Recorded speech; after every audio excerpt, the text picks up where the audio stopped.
Yes, halo semua, selamat siang generasi bisa banget, apa kabarnya? Assalamualaikum warahmatullahi wabarakatuh ya. Seperti biasa yang sudah gue bilang kemarin, pokoknya setiap hari Sabtu dan Minggu lo bakal ditemenin barengan sama gue, Kresna Julio, di acara Generasi Bisa Banget Skill Up Project powered by Bear Brand in collaboration with Inspigo, Inspiration on the Go. Oke? Sebelum kita mulai acara ini, seperti biasa ya, kita bakal ngobrol-ngobrol dengan pembicara yang keren pastinya.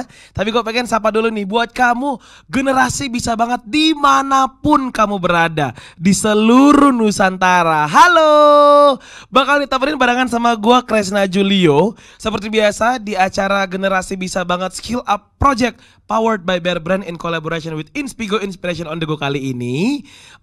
Bukan kali ini sih, memang di episode 1, 2, 3, 4 itu kita bakal mengajak lu untuk bareng-bareng kita discuss gitu, supaya kita semua bisa mendapatkan ide-ide cemerlang dengan mengikuti yang namanya Generasi Bisa Banget Skill Up Project. Karena apa?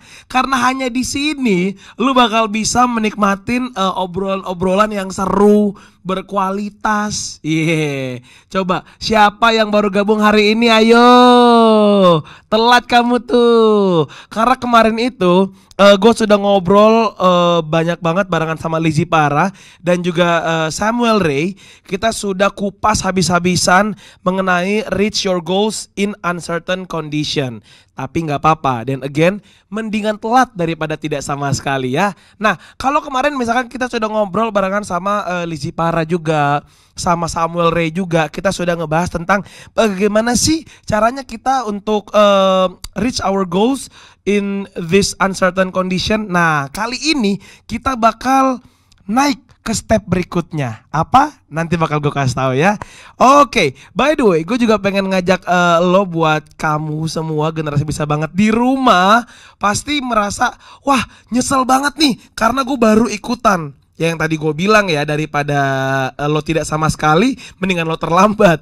Tapi jangan lupa, kalau sudah datang hari ini, minggu depan juga kita ada tanggal 7 dan juga 8 November jam 1 siang sampai selesai. Masih banyak banget pembahasan yang menarik, tentunya juga dengan narasumber yang keren dan inspiratif. Gak cuman itu aja, karena selain gue ngobrol barengan sama narasumber yang seru gitu ya, ntar kita bakal ngobrol-ngobrol juga ini di episode berikutnya. Di tiap episode sih ada, by the way, kita bakal dapetin healthy tips dari Petit Diva. Nah, terus buat kamu yang boros, yang ngerasa kayak, aduh aku tuh tapi gak bisa kak, aku tuh gak bisa ngurus keuangan, tenang aja, karena kita ada financial hack juga dari Felicia Putri di setiap episodenya ya. Oke, sebelum kita mulai, aku ingin menyapa-nyapa dulu buat kamu generasi bisa banget di seluruh Nusantara. Coba kita lihat. Absen, ayo absen. Yang sudah datang, yang sudah bergabung, pengen ngelihat Dr. Jimmy dan juga Kakak Cecel. Tuh, ada Lisa, terus ada juga Philadelphia, ada Anissa, ada Rahmat, ada Raisa, ada Giandi, ada Leni, ada Rizky. Tuh, Giandi tadi katanya dari IFL Malang hadir. Halo buat teman-teman Malang, dimanapun kamu berada, generasi bisa banget, don't go anywhere karena kita bakal senang-senang sampai selesai nanti. Tapi sebelum itu semua, bagaimana kalau kita mulai acara ini dengan yang sehat-sehat? Kita memulai acara ini dengan yang seger-seger, karena sebagai anak muda kita harus selalu sehat pastinya. But first thing first, jangan lupa juga, gue pengen mengingatkan buat kamu generasi bisa banget di rumah untuk meng-scan QR code di sebelah kanan bawah. Nah itu, tuh, udah tekan. Nah, coba silakan kamu scan QR code-nya, karena kamu bisa mendapatkan paket premium Inspigo, dan juga kamu bisa ikutan kuis, bisa dapetin juga e-sertifikat ya. Ada banyak sekali yang bisa kamu dapatkan teman-teman. Coba silakan, gue kasih waktu deh. Tuh, lo scan dulu. Tuh ada tulisan di bawah, quiz on the spot. Nah, coba udah di scan belum? Bakal mendapatkan e-sertifikat dengan cara meng-scan QR code-nya. By the way, lo juga bisa bertanya langsung ya guys dengan narasumber. Caranya lo buka aja dan follow Instagram @bearbrand_id. Nah, bisa ikutin keseruan Generasi Bisa Banget Skill Up Project. Dan juga lo bisa mengunjungi microsite generasibisabanget.inspigo.id.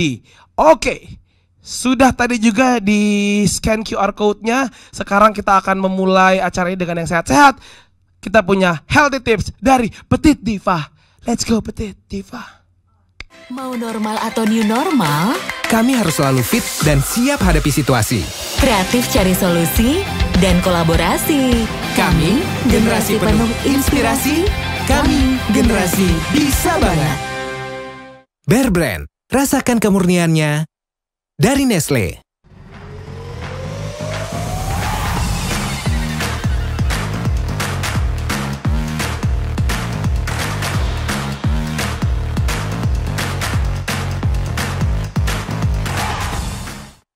Halo, kenalin nama aku Diva.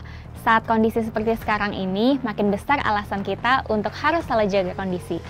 Sebagai generasi bisa banget, aku selalu jaga kesehatan dan selalu berusaha positif, tetap kreatif dan produktif dalam segala hal. Pokoknya, pantang berdiam diri dan galauin kondisi. Dalam acara Generasi Bisa Banget Skill Up Project ini, aku ingin mengajak kalian untuk terus sehat dengan berbagi aneka tips seru dan bermanfaat buat stay fit di era new normal ini. Nah, kali ini aku pengen bagi tips how to cope with stress during this condition. Stay tune ya! Tips pertama, manage your workspace. Most of the time, apabila kamu bekerja dari rumah, 80% waktu kamu akan dihabiskan di meja kerja kamu. Nah, sebisa mungkin buat suasana kerja kamu nyaman. Mulai dari jarak dari meja ke tempat duduk, tinggi kursi, lalu pasang aromaterapi, bersihkan dan susun meja kamu. Singkirkan file dan program yang tidak kamu perlukan di komputer atau semua file di desktop kamu. Mereka tidak hanya memperlambat komputer kamu, tapi akan menyebabkan kamu stres.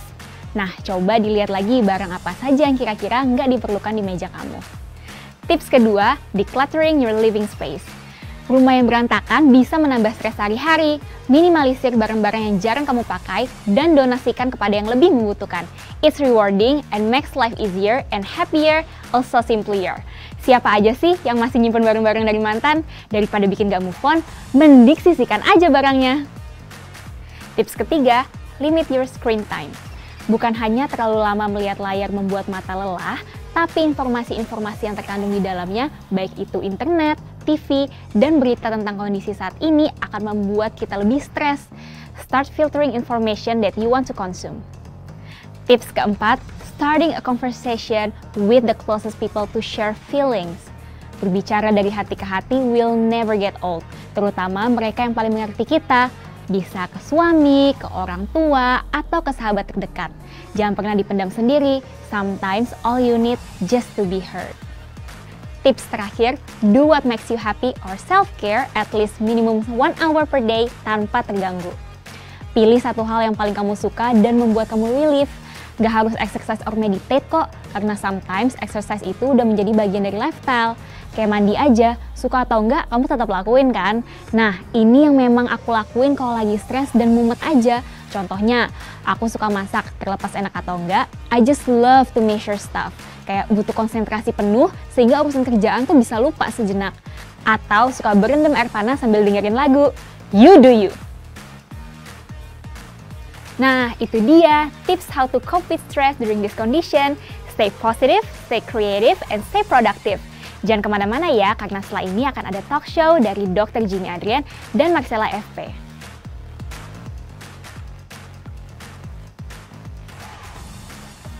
See you next week.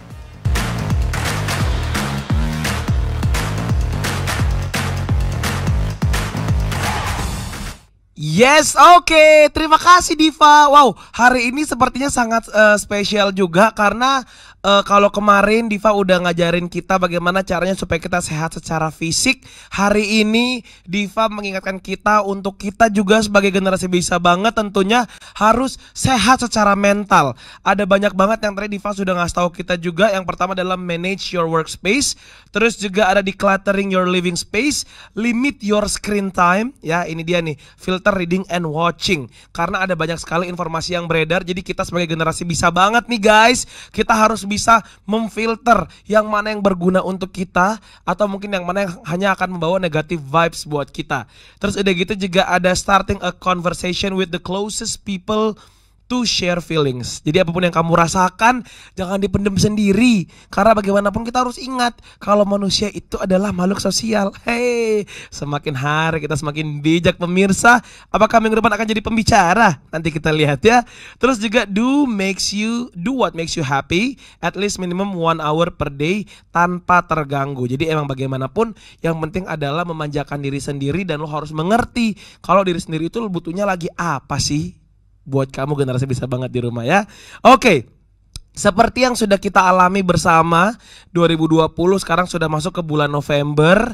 Kalau kita flashback lagi, kita mundur ke belakang, rasanya udah ya kurang lebih sekitar 8 bulan. Lo ngerasa gak sih buat kamu nih generasi bisa banget gitu?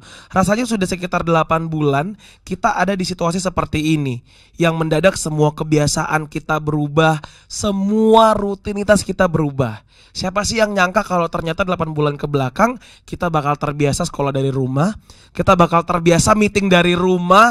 Bahkan jujur gue pun tidak menyangka kalau akan ada fase di mana gue harus berbicara dengan narasumber gue, tapi gue tidak ketemu langsung gitu melalui sosial media secara virtual. Gue tidak ada yang menyangka. Nah, dan ini juga bisa dibilang ini adalah sebuah fase yang baru buat kita semua, karena kita harus menerapkan juga physical distancing seperti lokasi syuting hari ini ya gitu. Nah, dan kita nggak bisa bebas hangout, lo nggak bisa liburan, apalagi hari ini Halloween. Gue inget banget tahun lalu gue lagi di Korea sama teman-teman gue, tapi hari ini aku tidak kemana-mana, tidak apa-apa, aku menemani kamu semua generasi bisa banget ya.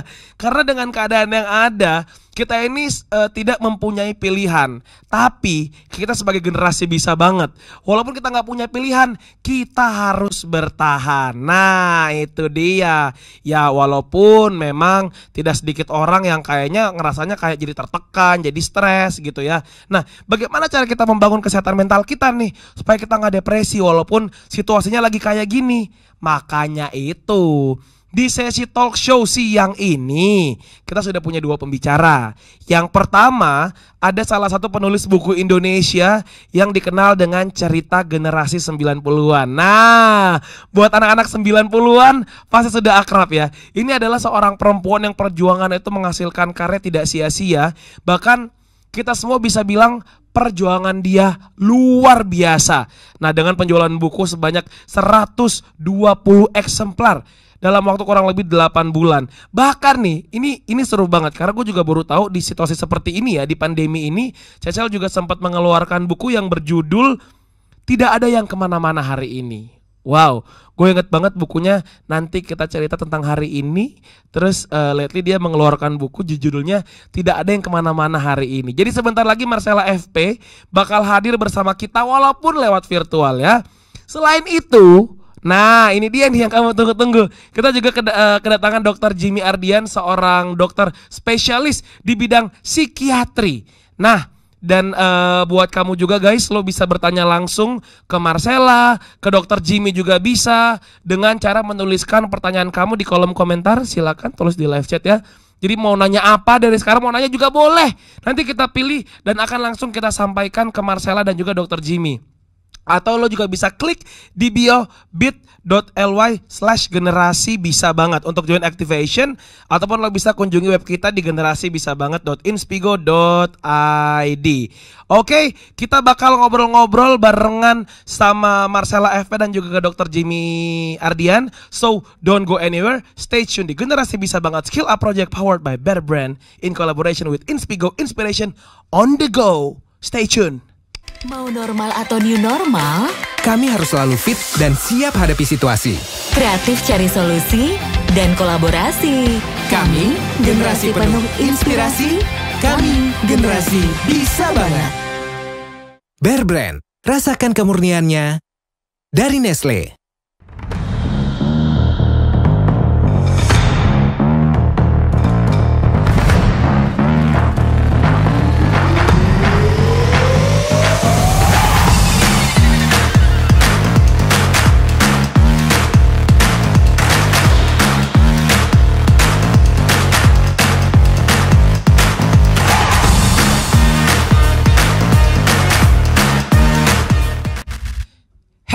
welcome back to Generasi Bisa Banget Skill Up Project powered by Bear Brand in collaboration with Inspigo Inspiration on the go ya.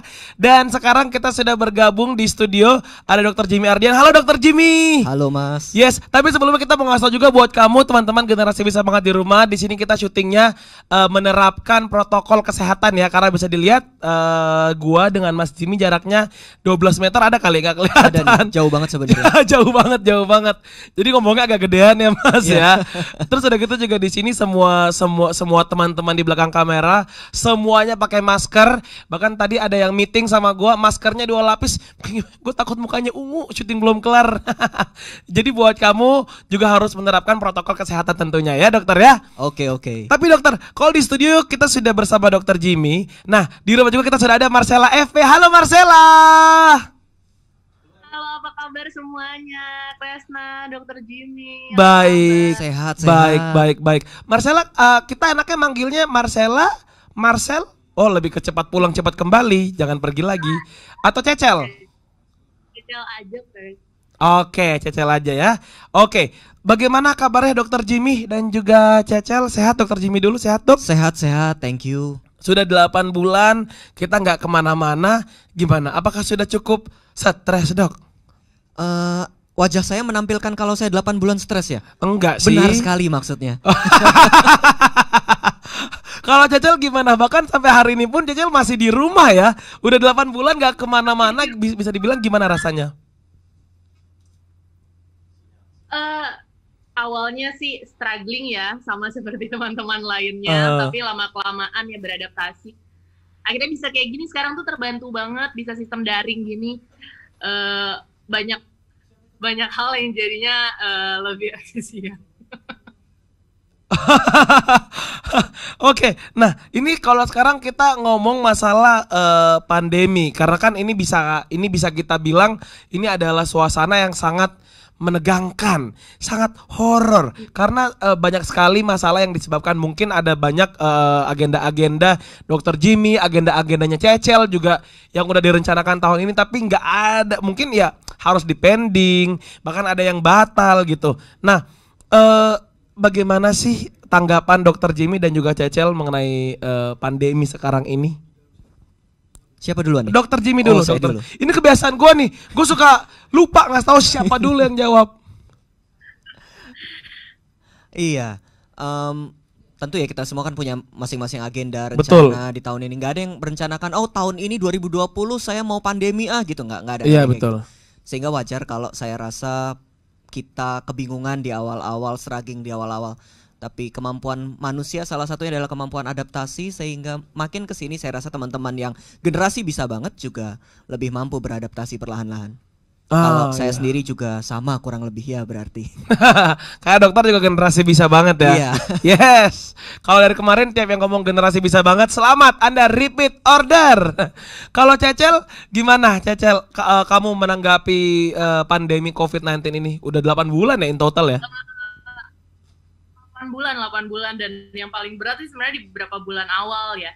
Di beberapa bulan awal yang tadinya kehidupan tuh rapat sekali, cepat sekali. 2019 tuh rasanya tuh cepat banget pergerakannya gitu, dari yang tadinya event, terus film juga baru rilis kan di awal tahun. Yes, aku nonton. Terus juga terima kasih. Terus buku juga baru rilis. Jadi semuanya tuh serba cepat, tiba-tiba zrep ditarik gitu, kayak waktunya diberhentiin gitu. Pasti berasa banget kagetnya. Dan ya akhirnya banyak agenda yang akhirnya harus di-adjust gitu. Dan tapi satu hal yang dipelajari, memang nggak ada yang pasti di dunia ini kecuali perubahan. Dan itu satu-satunya bisa kita lakukan cuma beradaptasi gitu. Dan ya sekarang akhirnya banyak event yang dipindah ke digital, film juga rilis digital, banyak hal akhirnya dipindahkan lah gitu. Oke, entar juga kita bakal ngobrol-ngobrol sama Cecel juga tentang buku yang judulnya adalah Tidak Ada Yang Pergi Kemana-Mana Hari Ini. Judulnya bagus banget, judulnya benar-benar bikin kita kayak, loh kok gitu. Tapi nanti ya kita ngobrol dulu barengan sama Dokter Jimmy, karena sebagai seorang psikiatris nih, Dokter Jimmy, yang biasanya dengerin kegelisahan ataupun biasanya dengerin keluhan-keluhan pasien ya. Pernah gak sih Dokter Jimmy sendiri mengalami stres gitu? Iya, iya. Ini yang seringkali orang kurang salah paham begitu ya. Oh, kalau Iya. psikiater apa psikolog berarti nggak pernah stres loh. Loh, nggak juga. Justru karena mendengarkan banyak keluhan, karena berusaha menolong banyak Iya. orang itu juga adalah sumber stresor. Tapi ini juga kekeliruannya, kita menganggap stres sebagai musuh. Sehingga Iya. pokoknya kita nggak boleh stres gitu. Itu bukan perspektif yang baik juga. Tugas manusia di sini ketika stresor hadir adalah berespon dengan tepat, bukan menghindari, bukan nggak mau begitu, tapi Oke. bagaimana kita responding terhadap stres. Sehingga saya pernah stres atau enggak? Oh, selalu. Tapi pertanyaannya bukan stres atau tidak, bagaimana kita berespon terhadap stres. Oke, oh jadi sebenarnya yang paling penting adalah bagaimana cara overcome stres itu sendiri, Ya. dokter ya. Oke, nanti kita bakal tanya juga ya dok, bagaimana sih caranya, karena kayaknya maaf nih, yang tahu ente doang, kita nggak ada yang tahu gitu. Jadi kita nanti bakal tanya-tanya lagi dok ya. Nah, tapi kalau Cecel sendiri sebagai penulis buku, dan kayaknya kalau aku lihat-lihat Cecel itu adalah seorang anak muda gitu, generasi bisa banget yang kayaknya tuh suka banget kerja, workaholic banget. That's why kamu bilang adalah hidup kamu sangat cepat, buku, film, apapun kalau kamu bisa kerjakan akan kamu kerjakan. Tiba-tiba kamu rasanya kayak di stop nggak sama Tuhan. Nah, kayak Cecel, stop sebentar, istirahat dulu, coba gitu kan. Nah, gimana sih rasanya, kamu pernah nggak sih mengalami stres dalam bekerja ataupun menghadapi situasi seperti ini? Iya bener, kemarin tuh terjadi semuanya serba cepat ya, sama lah Kresna. Iya. Di Instagramnya kan semuanya hari ke hari pindahannya cepat sekali gitu. Betul. Kelihatan gitu kan. Nah, kalau aku juga begitu, kemarin tuh serba cepat, dan apa yang terjadi sebenarnya tahun lalu aja karena mengerjakan NKCTHI, aku kan sempat melakukan riset gitu selama 1 tahun lebih melakukan riset. Riset itu dengan cara membuka cerita dari teman-teman followers. Oke. Itu kan cerita ya kayak kebagian dokter Jimmy setiap hari ketemu sama pasien, Nah. curhat gitu.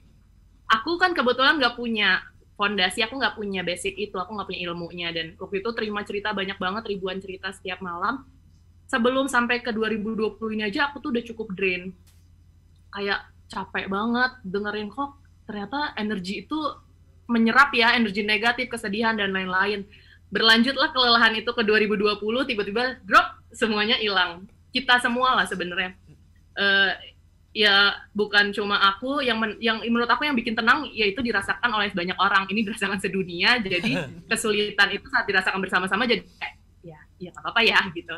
Dan ya caranya aku di bulan-bulan awal itu, nah aku sambil konsultasi juga sama dokter nih. Di bulan-bulan awal aku jet lag sih, itu berubah semua kehidupan, tidur langsung berantakan, tidur bisa jam 5 pagi dalam beberapa bulan, Nah, itu betul tuh. bisa drop, itu berantakan banget semuanya, kayak rasanya tidak di tempat gitu, kayak jadi susah tidur, jadi susah fokus untuk kerja karena distraksi di rumah kan pasti ada kepentingan dalam rumah. Betul. Terus juga mengatur waktunya jadi berantakan semuanya, dan tiba-tiba bisa sedih, moodnya tuh naik turun, berantakan banget dalam beberapa bulan, dan itu cukup mengganggu sebenarnya dalam pekerjaan. Itu cukup mengganggu, tetapi pas kemarin akhirnya aku bikin buku itu aku sambil riset, dan ternyata hal ini dialami banyak sekali oleh teman-teman sekitar terdekat, bahkan dari yang sekolah, ibu-ibu, pelajar, dan semuanya ngalamin itu, dan itu rasanya jauh lebih baik saat tahu oh ternyata nggak baik-baik aja, nggak sendirian ya. Oke, jadi mungkin cara lo untuk kayak keep yourself calm adalah kayak sorry banget nih, gua nggak stres sendirian nih. Orang-orang juga pada stres, I'm not alone. Tapi itu bener banget Cel, dok, karena soalnya yang tadi gue juga sempat cerita dok, gue juga sempat ngerasa kayak gue mendengarkan suara-suara yang tidak seharusnya gue dengarkan. Terus pas gue cari, oh ternyata itu adalah gejala anxiety, dan itu mungkin karena dari hidup lo tidak teratur, mungkin makan atau mungkin siklus lo yang tadinya seperti apa tiba-tiba berubah. Nah, kalau menurut dokter Jimmy sendiri nih dok, karena kan kebetulan 2 anak muda ini kayaknya nih lagi kayak wow fragile nih, Cecel sama Julian nih. Kadang-kadang hal apa sih dok, mungkin hal utama yang sangat mempengaruhi kesehatan mental seseorang dok? Ya, ya. Itu pertanyaan yang sangat menarik, Mas Julio. Jadi yang mempengaruhi kesehatan mental sebenarnya memang keseluruhan aspek kehidupan manusia, mulai dari kondisi biologis atau Iya. kesehatan tubuh. Kalau kita sakit gigi, nah itu biasanya juga terganggu, cemas, Iya. takut, atau sedih, atau agak sedikit parnoan. Kalau sakit gigi, mau nyentuh dikit, wih takut gitu ya, Iya. sakit gigi. Jadi kesehatan badan juga akan mempengaruhi kesehatan jiwa. Belum lagi urusan psikologis, termasuk proses pikir, pola asuh, sampai nah ini yang ketiga yang mulai terganggu di kehidupan pandemi, yaitu kebutuhan sosial.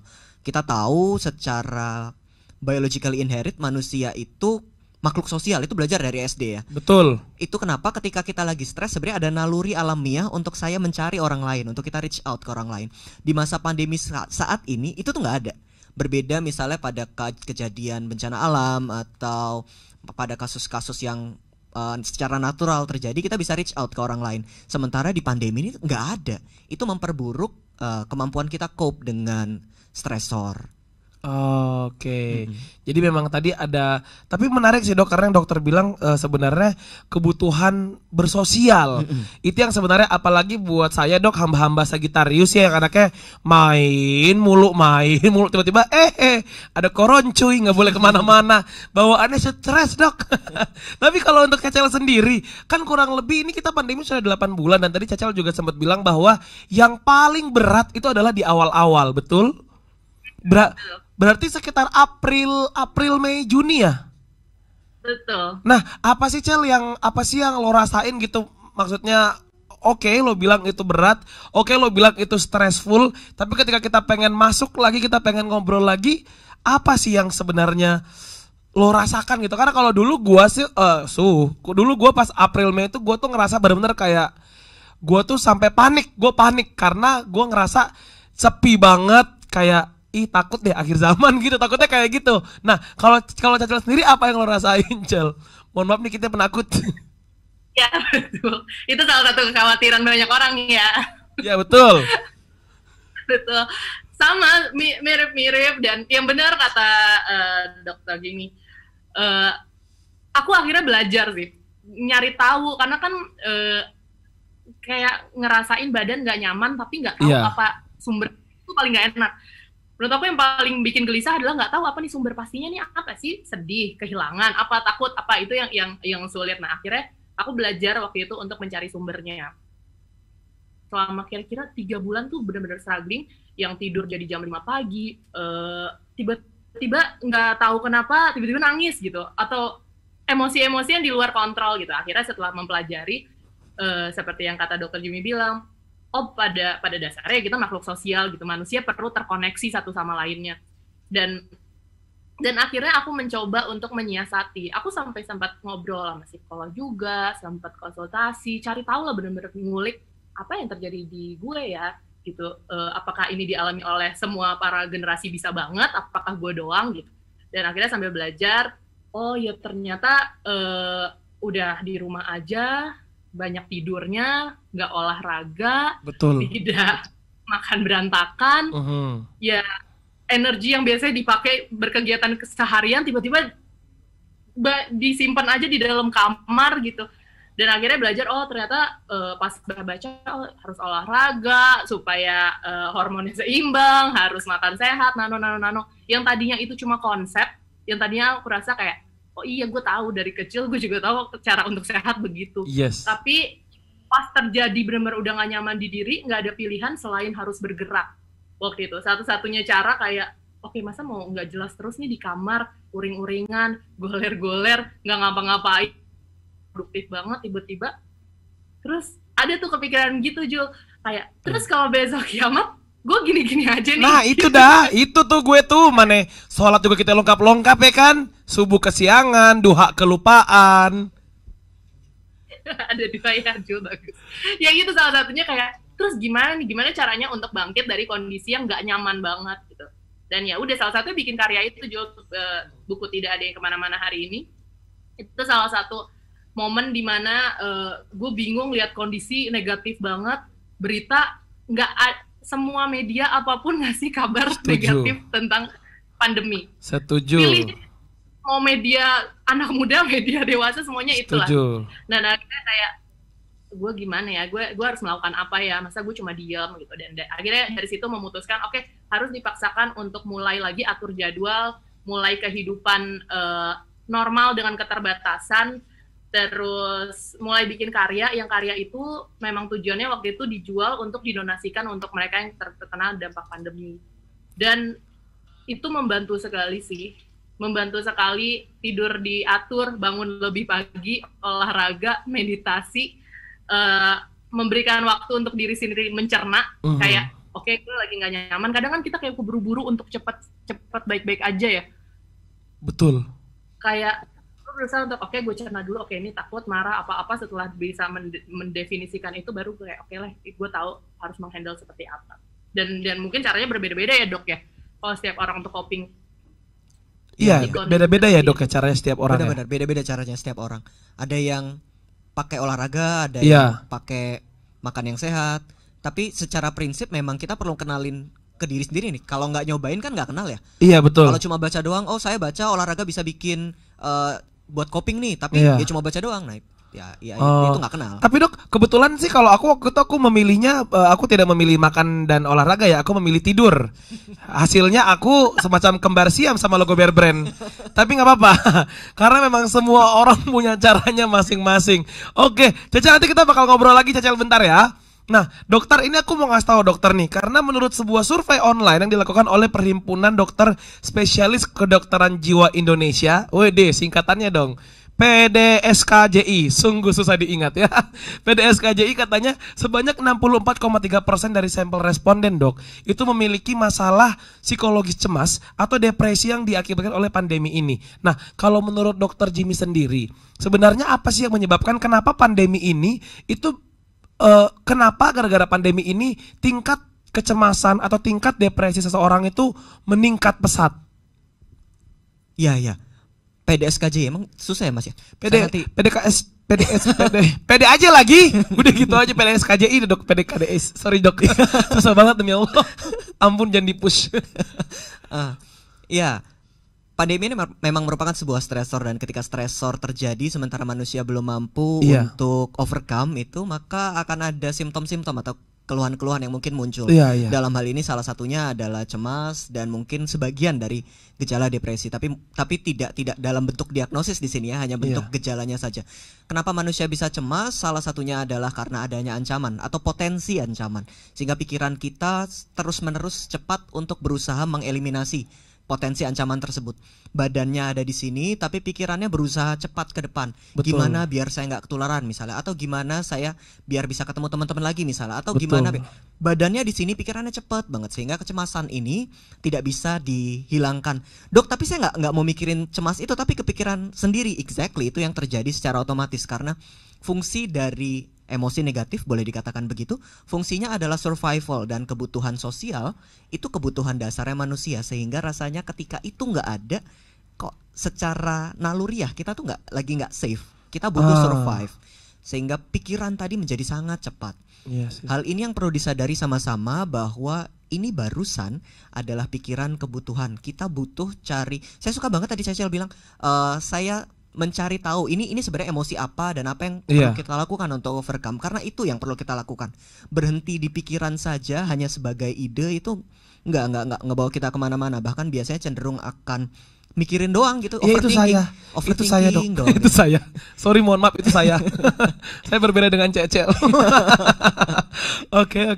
Kalau gitu nanti boleh kita konsul ya mas. Oke, siap dok. Siloam Bogor kan? Iya. Ya lumayan jauh tapi tidak apa-apa. Sekaligus jalan-jalan.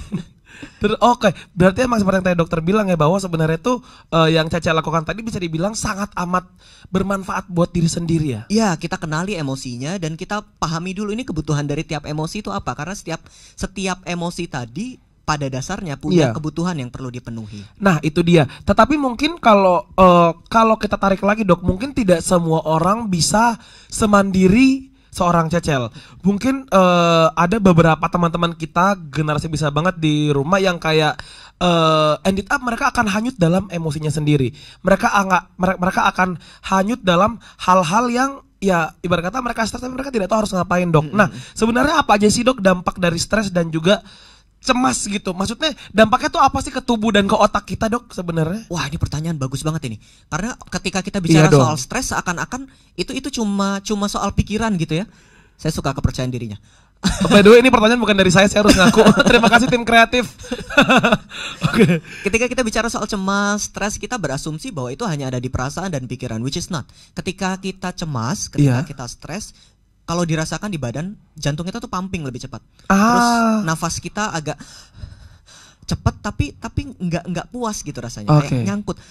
Terus dimulai otot tegang tuh. Biasanya ada tegangan di apa nih namanya di bahu. Oh, kayak habis makan kambing, Dok. Nah, kolesterol, kayak gitu. Iya. Mulai tegang-tegang. Nah, kalau teman-teman mulai perhatiin tegang-tegang, nah jangan-jangan nih stres sudah mulai numpuk di badan. Ada sobat mah, sobat GERD di sini, sobat mah, sobat GERD, boleh? Ada yang GERD. Nah, itu. Oh, biasanya yang kurus-kurus, kalau yang segede-gede ini sih enggak relate, sorry, sama GERD. Itu juga bagian dari stres. Ketika kita stres, hormon stres akan terpompa sehingga salah satunya asam lambung akan naik. Stres dan cemas ini bukan hanya bicara soal perasaan, ini soal tubuh. Itu kenapa tadi ketika Cecel olahraga, stres, cemas atau kondisi emosional pun mereda. Karena ini juga soal badan. Ketika badan kita regulate ulang, perasaan bisa membaik. Begitu juga sebaliknya.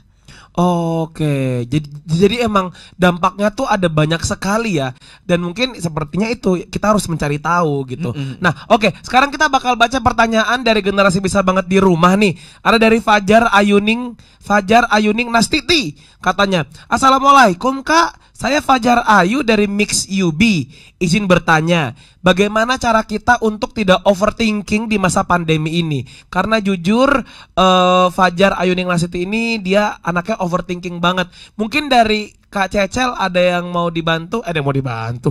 Mungkin dari Kak Cecel bisa dijawab. Kenapa kayak gue ada yang mau dibantu ya? Gimana caranya biar nggak overthinking tuh, Cel? Apa ya? Aku tuh belakangan lagi suka journaling sebelum tidur. Wow, sungguh habit orang pintar. Menulis aja, Jul. Jadi benar-benar kayak sederhana banget. Aku nyimpen satu buku kecil di samping sebelum tidur, di samping tempat tidur. Itu tuh nyatat apa perasaan kita atau apa hal yang bikin seneng hari itu sekecil-kecilnya, bahkan kayak hari ini minum air putih enak banget, adem gitu. Kayak hal sekecil-kecilnya itu aku mencatat gitu. Habis aku menyadari kadang kalau semua hal dipikirkan dalam satu waktu dan satu tempat, itu tuh nggak akan cukup gitu. Badan kita cuma satu, kepala kita cuma satu gitu. Semua informasi masuk, kepala kita tuh cuma segini gitu. Jadi aku rasa kita harus memilih mana, oke, gue mau selesai yang mana dulu. Jadi satu-satu. Saat aku juga ada di posisi yang kayak oke, semuanya mau dipikirin dulu. Oke, duit habis, kondisi gini. Kayak ya umumnya para generasi bisa banget pasti mengalami hal-hal ini, quarter life crisis dan lain-lain. Rasanya tuh semua hal tuh pingin selesai dalam satu waktu. Nah, itu sebenarnya sering bikin aku stres. Jadi seperti yang aku tulis sabar satu persatu di NKCTHI, yaitu sesederhana untuk bikin list mana dulu nih yang mau dipikirin dan diselesaikan gitu. Masalah solusi gitu. Berarti memang ibarat kata kalau menurut Cecel itu adalah apa yang ada di otak tuh jangan disimpan di otak, dibagi ke buku. Jadi biar otak kita nggak kepenuhan. Bisa kan? Di-list kan. Kalau nyumpul semua tuh kayak benang kusut yang kayak yang mana dulu ya, jadinya malah cuma bisa nangis atau cuma bisa marah. Nah, itu.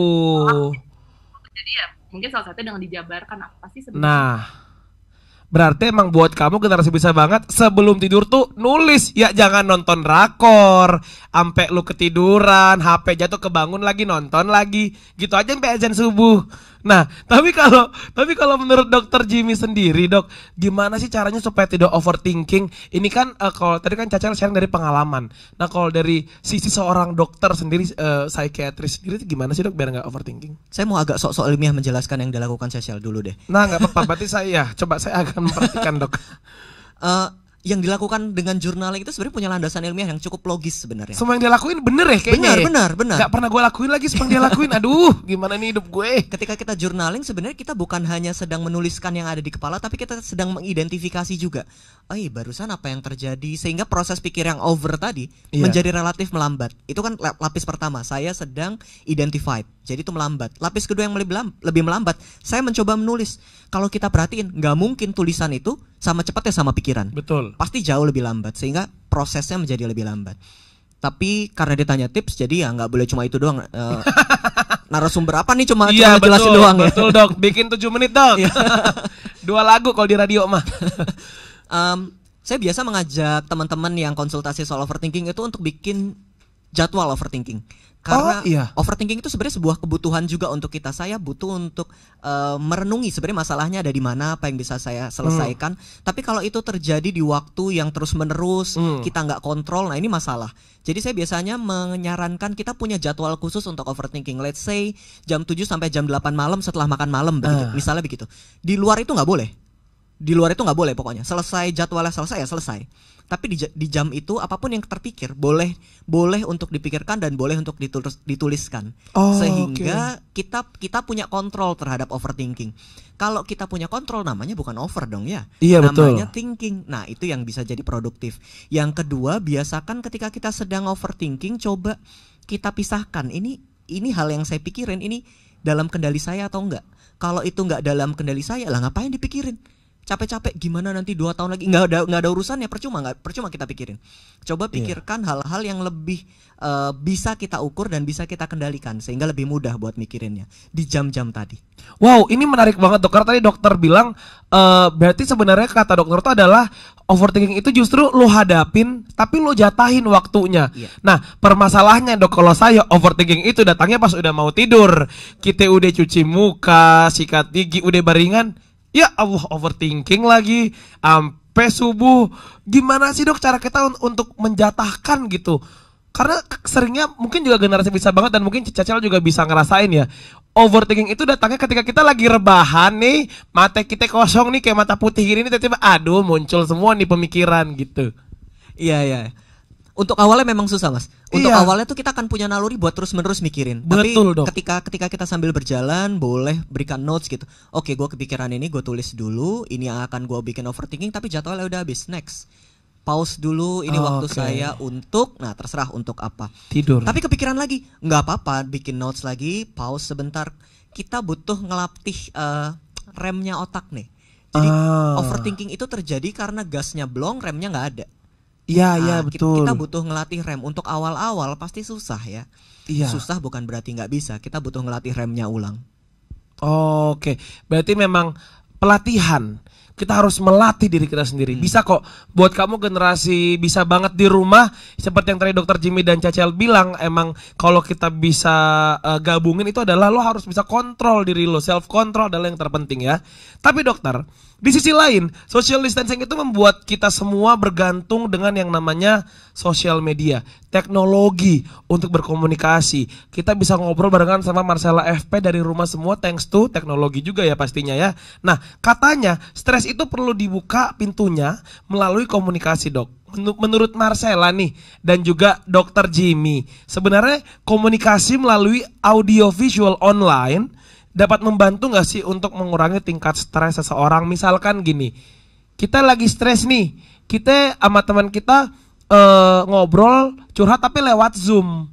Nah itu bermanfaat nggak menurut dokter Jimmy dan Cacel? Cacel dulu kali ya. Ya, kalau aku, tapi sebelumnya mau nambahin yang tadi jabaran dokter Jimmy. Ya itu aku setuju banget dan sebenarnya salah satu untuk menginikan overthinking tuh aku memastikan suatu hal yang tidak bisa aku ubah itu aku lepaskan. Gitu kayak satu hal yang di luar kendali aku udah usahakan 1, 2, 3 udah komunikasikan nggak bisa, ya itu udah bukan urusan aku sebenarnya, itu udah itu aku lepaskan. Kembali ke pertanyaan berikutnya. Jadi pengen ngobrol off air deh jatuhnya, nih seru banget. Soal komunikasi untuk aku itu sangat berpengaruh. Karena waktu kemarin di bulan-bulan awal tuh kita fokus sama negativity-nya, kayak oh gue kenapa stres, gue kenapa ini, apa semua hal tuh jadi marah aja, kayak kenapa keputusannya begini, kenapa kondisinya begini, kayak ada perlawanan gitu. Pada titik itu gue jadi mikir, iya ya sebenarnya mungkin gue butuh interaksi gitu. Dari situlah sebenarnya mulai menjadwalkan untuk berkomunikasi by Zoom sama teman-teman kita jadwalnya udah kita seminggu sekali ngobrol ya, ternyata mereka juga jadi sedang tidak baik-baik aja gitu, tapi mereka juga fokusnya sama kemarahannya, sama negativity-nya gitu. Lupa untuk kayak iya ya sebenarnya kita butuh ngobrol, kita butuh terkoneksi gitu, mulai memperbaiki oke, apa nih komunikasi dengan orang tua itu diperbaiki, komunikasi dengan kakak adik, komunikasi dengan teman-teman gitu. Banyak hal yang sebenarnya aku jadi dapat hikmahnya di kondisi kayak gini. Kondisi kayak gini soalnya jadi banyak waktu mikir. Sebenarnya overthinking tuh buat aku jadi hal baik juga, karena kalau nggak thinking aku beku otakku. Iya juga ya. Aku tuh jadi kayak renungan, kayak refleksi. Karena kalau semuanya serba cepat juga kayak kehidupan lo, semuanya serba sibuk satu tempat ke suatu tempat lain, ya kita nggak punya waktu untuk mikir. Iya ya, gue udah sampai sini, apa yang udah gue lakukan. Iya benar. Untuk gue sendiri tuh apakah baik-baik saja, apa-apa itu kan sekarang tuh banyak banget waktu introspeksi, waktu evaluasi, waktu cermin lah, dan itu gue gunakan untuk berkomunikasi lagi sama orang tua, untuk berkomunikasi sama teman-teman gitu. Itu sangat membantu. Jadi mungkin kalau ada teman-teman yang juga mengalami ini, mungkin bisa kali Dok ya salah satu cara untuk membuka komunikasi dengan orang-orang terdekatnya gitu. Oke, jadi emang semacam kita step back, kita mundur sebentar dan kita mulai kembali menjalin komunikasi ke orang-orang yang mungkin sebelumnya tuh kita nggak pernah ngobrol sama sekali sama dia gitu ya. Bisa. Ya, rekan Cecel sudah mulai putus-putus rekan Cecel. Jul. Oke. Kok sama yang tidak kenal sama sekali, Jul? Maksudnya kayak Oh iya, gue ngomong tidak kenal sama sekali ya. Jatohnya so akrab. Sorry. Salah ngomong, Dir. Dokter, kalau menurut Dokter Jimmy gimana, Dok? Saya pikir tadi putus-putusnya sebuah acara yang... Oh, itu acara saya, Dok. Salah ya? Nanti, Dok. Bukan ya? Ada sebuah penelitian yang menarik soal konsultasi melalui media daring. Disebutkan pada beberapa penelitian ternyata konsultasi via online itu tidak kalah baiknya dengan konsultasi tatap muka. Oh ya. Tentu saja ada perbedaan rasa, tentu saja ada perbedaan kenyamanan, tiap orang punya preferensi masing-masing. Tapi di tengah kondisi yang seperti ini, yang kondisinya juga nggak bisa kita kendalikan, by the way, kita nggak punya pilihan untuk besok saya mau pandemi selesai. Itu bukan pilihan kita. Itu di luar kontrol kita. Yang dalam kontrol kita adalah bagaimana kita berespon terhadap pandemi ini. Tapi Dok, beda rasanya ketemu langsung sama lewat sosial media misalnya. Emang beda, tapi kita nggak punya pilihan banyak di posisi seperti ini. Either kita mau menyerah dengan keadaan lalu menderita, atau kita memilih posisi untuk melakukan yang kita bisa. Itu yang kita pilih. Tapi sosial media sendiri dalam hal ini untuk interaksi ya, itu betul, Dok. Itu oke. Yang nggak baik dalam sosial media adalah kita bangun-bangun, buka, lihat, gila teman gue jalan-jalan tuh, dia lagi di negara yang covidnya dikit gitu, sehingga langsung perasaannya nggak enak. Dokter maaf banget, itu saya. Aduh gimana nih, kayak gue gak jadi hostnya deh. Kok kayaknya gue jadi kayak korban gitu loh. Itu saya dokter, aduh. Itu dia masalahnya, ketika kita membanding-bandingkan, kita akan seakan tidak menerima kondisi saat ini. Padahal yang barusan kita lawan adalah realita. Aku nggak pengen nerima kondisi kayak gini, nggak bisa. Realitanya begini. Semakin kita ingin melawan yang tidak bisa kita kendalikan, semakin perasaan berbeda, perasaan yang tadi Cecel bilang kenapa kayak gini, kenapa kayak gitu, itu makin besar. Alih-alih bertanya kenapa, saya lebih suka ngajak kita untuk bertanya apa yang bisa saya lakukan saat ini, apa yang saya rasakan, apa yang bisa saya perbuat untuk mengubah kondisi saat ini. Itu lebih membantu ketimbang mengapa, karena mengapa itu nggak bikin kita ketemu alasannya juga kok. Berarti mungkin menurut dokter adalah ya jadikan diri kita itu sebagai poros kehidupan. Jangan kita ngikutin orang lain, tapi semua harus kembali ke kita. Iya, dan jangan jadikan diri kita sebagai objek penderita. Aku korban. Kita tuh subjek yang berbahagia, bukan objek penderita. Iya benar. Guru bahasa Indonesia saya tolong, tadi saya bilang objek penderita, benar atau enggak? Nah, mungkin ada Cecel mungkin lebih tahu dok. Oh iya benar. Iya, kalau saya lagi-lagi brainless. Nah, Cecel itu kan tadi katanya dokter Jimmy. Nah, tapi kalau untuk tadi bener banget dokter Jimmy bilang adalah harus bertanya ke diri sendiri. Jangan salahkan orang lain. Kayak lo kalau stres ya lo tanya apa yang bisa lo perbuat. Nah kalau untuk seorang Cecel sendiri, kadang-kadang apa sih Cel yang lo lakuin to overcome your stress gitu? Misalkan lo lagi mumet banget nih, nah biasanya apa sih yang dilakukan oleh seorang Marcella FP? Yang terjadi selama pandemi, ya tadi setelah seperti Dr. Jimmy bilang, Iya. mengidentifikasi apa yang terjadi sama aku nyari tahu, oke ini kenapa nih kok tiba-tiba suka nangis, tiba-tiba Iya. nggak bisa tidur gitu-gitu. Aku bener-bener pelajarin kayak secara sains ini kenapa apa ya yang terjadi. Oh ternyata terkoneksi ya, stres bahkan bisa sampai ke kesehatan fisik gitu, ke GERD dan lain-lain, dan itu aku alami juga. Saat mengetahui, oh ini masuk akal ya yang dialami gitu. Kadang kan yang bikin kita kayak kesel tuh kayak, gue aneh, gue apa, jadinya tuh malah ngecilin diri sendiri. Betul. Jadi nggak ada solusinya. Nah, setelah memahami, oh kondisinya seperti ini, secara sains pun ya ini valid, ngobrol sama psikolog. Di saat memang butuh bantuan, akhirnya ya aku pun ngobrol sama psikolog dan dijelaskan secara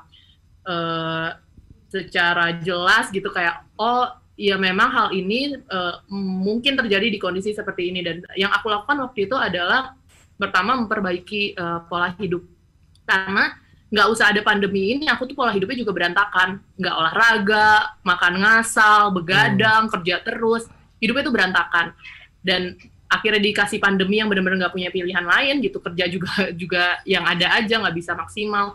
Akhirnya ya udah, oh ini momennya kayaknya gue nggak mau berada di kondisi seperti ini terlalu lama, karena pasti tersiksa lah, pasti kalau kalian yang ngerasain juga itu tuh capek banget. Betul. Itu capek sama diri sendiri tuh capek banget gitu. Dan akhirnya mulai untuk salah satu yang bisa dilakukan adalah bangun pagi, olahraga, hal-hal yang sederhana yang bisa dilakukan banyak sekarang di YouTube, di mana-mana gitu. Jalan pagi, berjemur, makan sehat, banyakin buah, banyakin sayur, hal-hal yang sebelumnya nggak pernah gue lakukan. Dan hal itu perlahan-lahan setelah 1 bulan tuh baru berasa, iya ya kok nggak pernah nangis lagi ya. Oh ya kok tidur jadi lebih cepat ya. Itu kayak hal nggak instan sih, tapi kayak terasa hasilnya. Dan abis itu mulailah, oke, mau bikin karya apa nih? Apa yang bisa gue lakukan? Ini kondisi banyak waktunya lowong, mungkin belum tentu bisa didapetin di tahun-tahun lainnya. Apa yang bisa gue perbaiki dari diri gue? Jadi banyak ikut kelas online, ikut semua kursus, gue ikut dari ukulele, kursus makeup, ya, kursus betul. masak. Itu akhirnya kayak apa nih yang bisa gue tambah value, apa yang bisa ditambah menjadi kita sebagai generasi bisa banget. Kita kan nggak bisa cuma paham satu hal gitu, kita harus belajar hal-hal lainnya. Dan itu ya gue coba juga kayak, oke, gue belajar hal-hal baru, gue mulai nulis lagi, gue mulai nulis lagu, bikin buku, dan apapun benar-benar kayak, oke, di kondisi ini yang ada apa, yang itu dikerjain.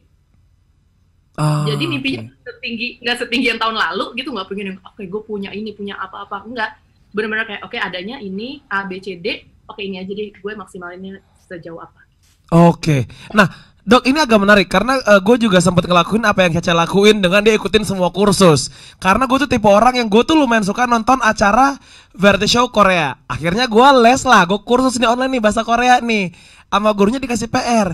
Coba kamu nonton acara Korea nggak pakai subtitle. Apa yang terjadi? Muncul stres baru. Luar biasa. Lagi-lagi tidak berhasil padaku ya. Mungkin kalau cari kursus yang harusnya bisa menghilangkan stres ya. Tapi itu dia, karena memang bagaimanapun ketika kita menghadapi stres atau mungkin pusing itu kita harus mengelola sebenarnya. Nah, kalau menurut Dokter Jimmy sendiri bagaimana sih Cok? Sorry Dok. Bagaimana sih Cok? Gue ulang. Sorry Dok. Bagaimana sih Dok cara mengelola stres gitu di masa pandemi ini? Ini mungkin Shell dan Dok digabung ya. Cok. Iya, itu dia dokter. Maaf. Aduh, sorry Dok. Gimana kita menghadapi stres di masa pandemi? Betul. Mari kita belajar dari orang-orang dari zaman prasejarah begitu ya. Iya. Ketika mereka stres ngelihat harimau, yang mereka lakukan adalah mereka lari. Mereka lari sampai kemana? Abis lari 100 meter terus diam aja? Enggak kan ya. Sampai harimaunya tidak terlihat atau sampai mereka bertemu dengan kawanannya untuk entah menghilangkan harimau, melawan, atau mencari tempat aman dari harimau. Pilihannya sederhana. Problemnya di era modern kita maunya saya duduk diam, stresnya hilang. Oh tidak bisa saudara-saudara. Dari zaman dahulu kala manusia butuh bergerak ketika sedang menghadapi stres. Karena stres itu adanya di badan. Hormon stres itu keluarnya di darah. Dia nggak bisa hilang dengan saya berpikir saya baik-baik saja, tenang, nggak bisa. Oh, hipnotis diri sendiri Nggak jatuhnya. bisa, tidak bisa. Saudara. Aduh, Deddy Kobu share aja sudah jadi podcaster, kita mau jadi hipnotis. Sudah terlambat, saudara. Iya. Kita butuh bergerak dan itu punya alasan biologis. Hormon stres butuh untuk kita keluarkan dengan Iya. bergerak. Sehingga minimal kalau kita misalnya duduk 20 menit sampai 1 jam, kita perlu bergerak 10 menit. At least kalau nggak bisa lari, karena Iya. memang misalnya di kantor atau di rumah lagi WFH, paling nggak bergerak untuk stretching dulu sebentar. Nah. Atau lagi kuliah online begitu ya, bergerak 10 menit saja. Enggak, gurumu nggak akan nanyain, dosenmu, bosmu nggak akan nanyain, nggak ada. Atau sekedar berjalan ke toilet. Ini strategi yang saya lakukan karena biasanya saya berpraktek itu satu pasien 1 jam. Di tiap 1 jam saya pipis nggak pipis, saya keluar ke toilet. Sekedar untuk saya tahu saya butuh bergerak.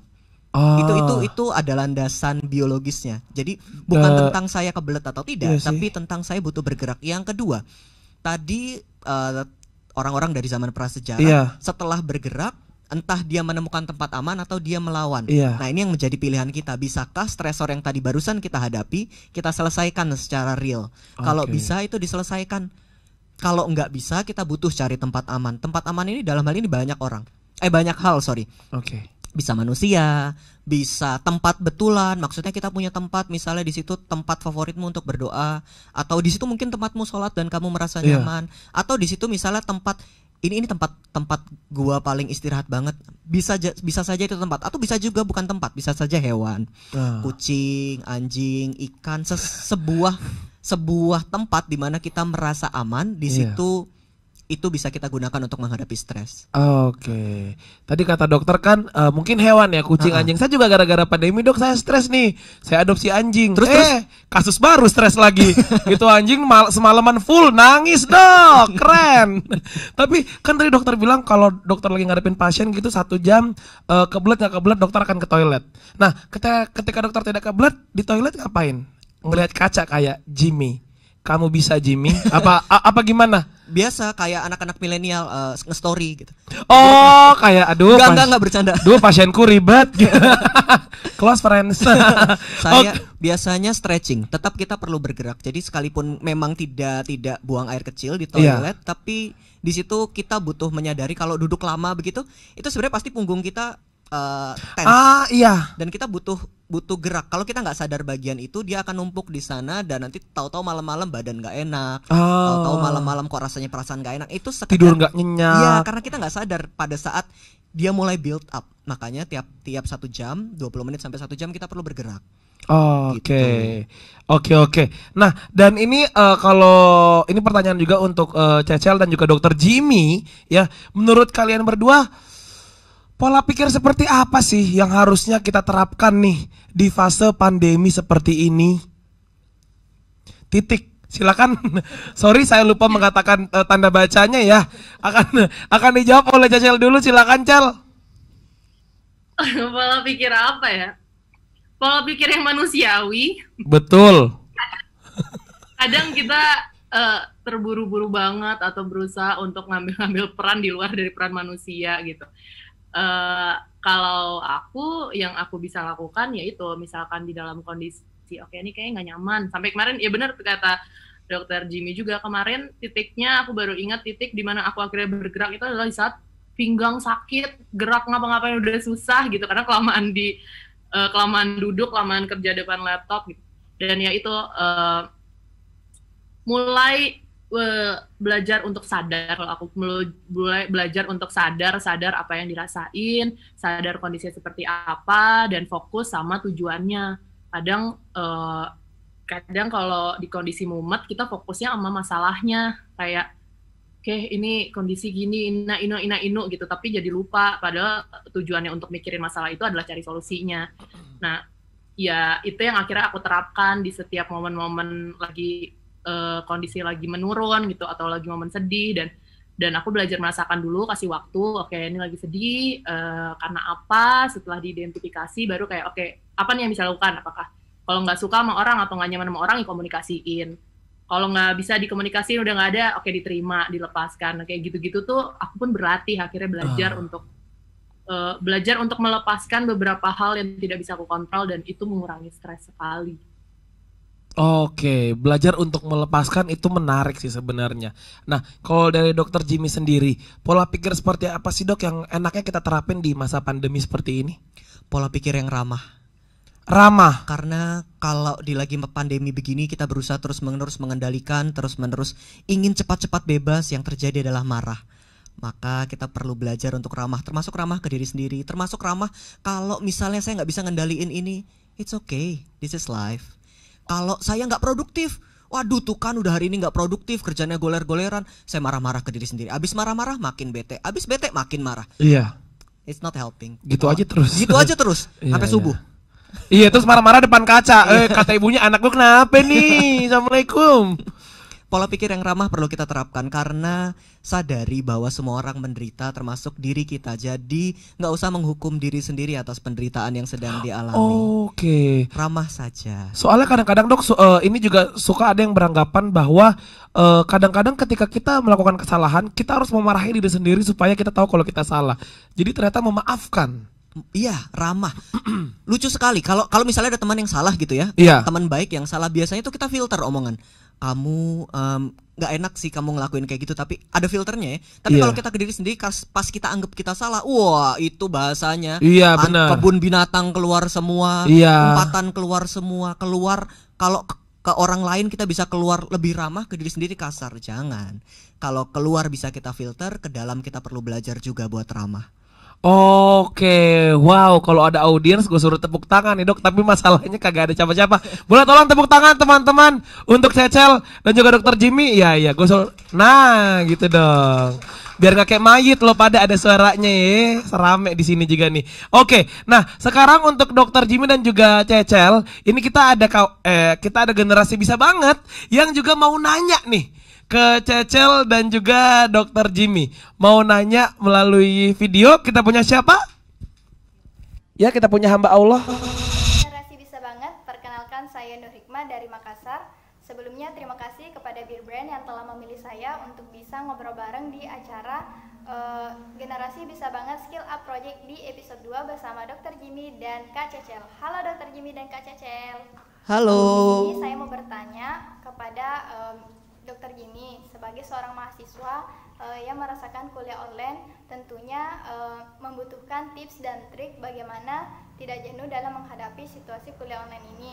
Terlebih mahasiswa yang stres karena deadline dan bahkan tidak jarang juga mahasiswa yang melewatkan makan siang karena seharian di depan laptop. Apalagi seseorang yang tipikal perfeksionis yang harus sesuai dengan ekspektasinya. Jadi bagaimana sih Kak cara atau membangun kesehatan mental yang kuat selama pandemi ini? Terima kasih, sukses dan sehat selalu Dokter Jimmy dan Kak Cecel. Salam dari Makassar. Oke, ini pertanyaan yang sangat penting dok menurut aku dan Cecel, karena aku juga pernah mengalami hal kayak gini dok.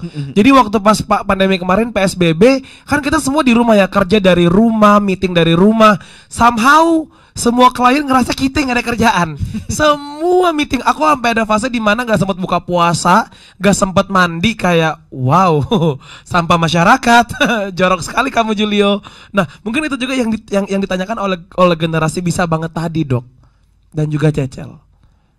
Titik. Silakan dijawab. Udah titik ya. Iya. Iya. Saya bisa memahami tentu di situasi yang begini beratnya untuk kita perlu bisa banget juga untuk menemukan celah-celah. Iya. Cuma begini, stres itu datang dari dua lini. Yang pertama stresor eksternal, yaitu apa yang memang terjadi di depan, termasuk lagi sekolah online tadi, atau termasuk rutinitas yang gitu-gitu aja. Tapi barusan bukan hanya stresor eksternal yang menjadi stres untuk kita, tapi juga stresor internal. Apa itu? Tadi disebutkan, aduh gimana ya kalau aku perfeksionis ya, sampai aku harus memenuhi ekspektasiku sendiri, sampai aku harus nggak makan karena lagi sekolah gitu misalnya. Ini kan lucu ya. Stresornya adalah saya membuat standar tertentu dengan cara membuat saya lebih menderita. Dengan kalau saya lebih menderita, saya lebih sulit menghadapi stresor eksternal, yang itu akhirnya membuat stresor internal baru dan berputar begitu saja, nggak selesai-selesai. Kadang untuk menjadi kuat itu bukan hanya tentang berusaha lebih keras, tapi juga beristirahat dengan tepat. bayangin orang nge-gym tiap hari cuma ngangkat doang, nggak ada istirahatnya, itu badannya juga ya habis ya. Sorry, jadinya pendek. Boleh agak tahu diri. Boleh ditaruh bentar tuh barbel. Nggak bisa. Kita butuh ruang untuk beristirahat, termasuk ketika sedang kuliah online. Terus kita mulai ngerasa perfeksionis nih, mulai jiwa-jiwa cemas, takut untuk tidak sempurnanya keluar. Sadari barusan ini adalah standar yang saya ciptakan yang sebenarnya tidak ada. Ini pertandingan yang tidak pernah ada. Kalaupun saya tidak sempurna, emang kenapa? Kita tahu loh semua manusia nggak sempurna. Betul. Kita tahu semua manusia nggak sempurna. Lalu untuk apa saya mendorong diri saya untuk menjadi sempurna? Untuk siapa? Kalau diperhatikan baik-baik, kemungkinan besar itu bukan kita ingin sempurna, tapi kita takut dengan ketidaksempurnaan. Padahal kita tahu nggak apa-apa buat jadi nggak sempurna. It's part of being human. Salah itu bukan tanda bahwa kamu yang salah, bukan. Salah itu tanda kita sedang belajar. Jadi nggak apa-apa untuk salah. Berikan dirimu waktu untuk makan, untuk istirahat. Dengan begitu generasi bisa banget bisa jadi lebih kuat. Bukan terus-menerus memaksa. Ingat teman-teman, saya percaya Cecel atau semua teman-teman di sini yang sedang produktif melakukannya bukan karena berusaha terlihat produktif, tapi karena bagian untuk growing, untuk berkembang dengan mencintai diri sendiri. Jadi jangan paksakan dirimu kalau terlalu berat rasanya. Istirahat sejenak boleh, ramah yuk. Oke, Gitu. kita bisa lihat juga mukanya Cecel di rumah kayaknya khusyuk banget. Kayak lagi muhasabah ya Bu ya. Halus banget ya suara dokternya. Tapi emang tadi ada pas dokter kayak nggak apa-apa. Gue kayak dibisikin. tapi emang itu benar juga, itu buat kamu generasi bisa banget. Ini sangat masuk akal apa yang dokter Jimmy bilang, bahwa sebenarnya emang don't push yourself too hard lah. Karena emang sebenarnya kan you know how to treat yourself. Ketika kita menganiaya diri kita sendiri, maka diri kita pun akan teraniaya. Nah, dari ini juga aku punya pertanyaan buat Cecel, karena kita bisa bilang mungkin semua sudah tahu, buat kamu juga yang lagi nonton Skill Up Project juga tahu bahwa Cecel ini adalah pekerja keras gitu ya. Dia kayak semua ada. Nah, pandemi membuat banyak orang mulai menjadikan pandemi sebagai alasan untuk tidak produktif. Nah, untuk Cecel, ketika pandemi ini sempat mengeluh juga nggak sih? Mohon maaf Cecel, saya salah di tanda koma, saya baca ulang ya. Untuk Marcella FP, pandemi ini sempat mengeluh juga nggak sih? Itu bagaimana caranya Marcella untuk dapat lebih menerima dan beradaptasi dengan keadaan? Lo sempat ngeluh juga nggak Cel selama pandemi ini? Sama, cuma kan orang cara ininya beda-beda ya. Kalau gue tuh nggak terlalu ekspresif orangnya gitu. Bukan yang kayak di sosial media ini kondisi gitu kayak I'm stressed up, help me guys gitu, enggak ya? Ya kalau gue lebih ke di dalam gitu, dalam kamar itu kondisinya. Ngeluh pasti kayak lebih ke kapan ya selesai. Di awal-awal tuh pertanyaan itu tuh muncul, oke ini kayaknya minggu depan nih, minggu depan, bulan depan nggak selesai gitu. Lama-lama kayak yang bisa adalah menerima gitu. Pasti ngeluh juga. Dan tadi pertanyaan selanjutnya apa yang ada setelah koma itu, Jul? Sorry. Setelah koma, iya ada banyak lagi komanya Cel. Bentar, ini bagaimana caranya Marcella untuk dapat lebih menerima dan beradaptasi dengan keadaan? Ya itu seperti yang sudah aku cerita tadi ya. Aku sempat nonton guru-guru gitu kan, banyak yang suka bicara, dia yang bilang itu, yang apapun yang tidak bisa diubah salah satu caranya cuma bisa diterima. Ya pandemi ini menurut aku kondisi yang di luar lebih besar dari apa yang kita kira gitu, bahkan mungkin di luar dari apa yang kita pikirkan atau informasi-informasi yang ada. Jadi salah satu-satunya cara yang bisa dilakukan adalah ngejaga diri, ngejaga keluarga, sehatin diri, entah ini kapan selesainya, yang penting kita bisa dari kita dulu nih, dari hal terkecil dulu nih. Kadang kita mikirnya terlalu besar, kayak itu tuh udah di luar kontrol kita lah gitu kondisinya. Sekarang apa nih, misalkan kalau aku di kondisi waktu itu sempat drop, yang memang tidak termotivasi untuk mengerjakan apapun, berkarya apapun gitu.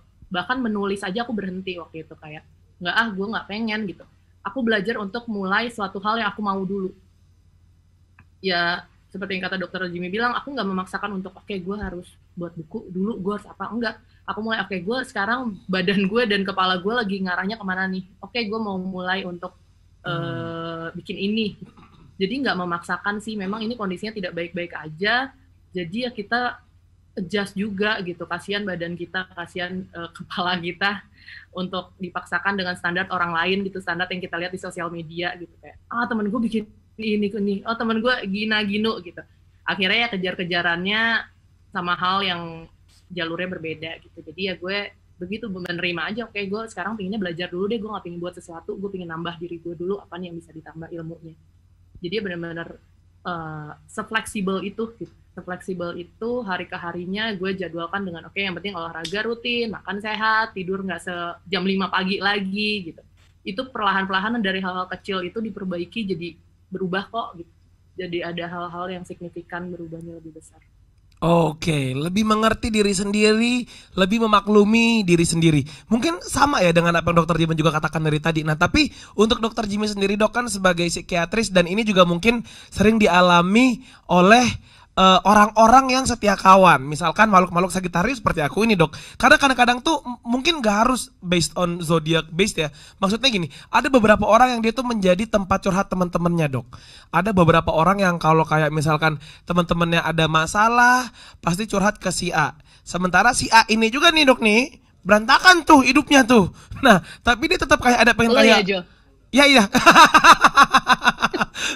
Nah, tapi kayak iya nggak sih, kadang-kadang kita ada fase di mana oke, gue harus bantuin teman gue harus mendengarkan apa yang teman gue curhat. Mungkin emang teman gue cuman butuh didengarkan. Nah, gimana sih dok caranya agar kita bisa menjadi pendengar yang baik gitu, tapi kita nggak tenggelam, kita nggak ikutan stres kayak dia, kita bisa tetap mindful, kita bisa tetap titik. Kita bisa kita bisa tetap mindful titik dok. Yang abis mindful ya. Gue kira sinyal gue ternyata. Kirain nggak jadi mau ngomongin putus-putus tadi. Nggak jangan. Oke. Mindful dulu jawabnya berarti. Iya, saya kira sinyal saya dok. Kok saya dokter berhenti bentar. Untuk jadi psikiater atau jadi psikolog, sebenarnya pelajaran ini menjadi salah satu mata kuliah yang penting, bagaimana mendengarkan dengan tepat. Ini gratis loh kita dapatin. Nah, ini gratis nih. Generasi bisa banget. 4 SKS tolong. Betul, skill up project loh. Thank you Bear Brand. Salah satu yang perlu kita dengarkan ketika kita mendengarkan orang lain adalah mendengarkan tubuh sendiri. Karena ketika kita dengerin orang lain, biasanya saya tidak terlalu sadar sama kondisi tubuh saya. Misal ketika lagi dengerin orang lain, tiba-tiba jantung saya berdetak lebih cepat, nafas saya lebih cepat, ini tanda-tanda udah mulai stres nih, udah mulai nggak kuat nih. Kita perlu dengarkan itu, karena kalau enggak kita akan ngikutin aja dan bisa aja burn out, bisa aja nggak kuat. Jadi belajar juga untuk mendengarkan kondisi tubuh sendiri, pasang boundaries ketika mendengarkan orang lain. Loh, terus kalau dia belum selesai cerita gimana gitu kan ya? Kan pengennya nolong. Ingat, kamu temannya, bukan terapisnya. Maka perlakukan dirimu sebagai teman. Kan tugas teman adalah menemani, bukan menyelesaikan. Iya. Jadi jelas dulu di sini. Berhenti berusaha untuk jadi terapis bagi temanmu, karena kamu sedang menanggung beban yang tidak perlu. Betul. Jadilah teman yang menemani perjalanannya. Kalau nggak kuat gimana dalam perjalanannya?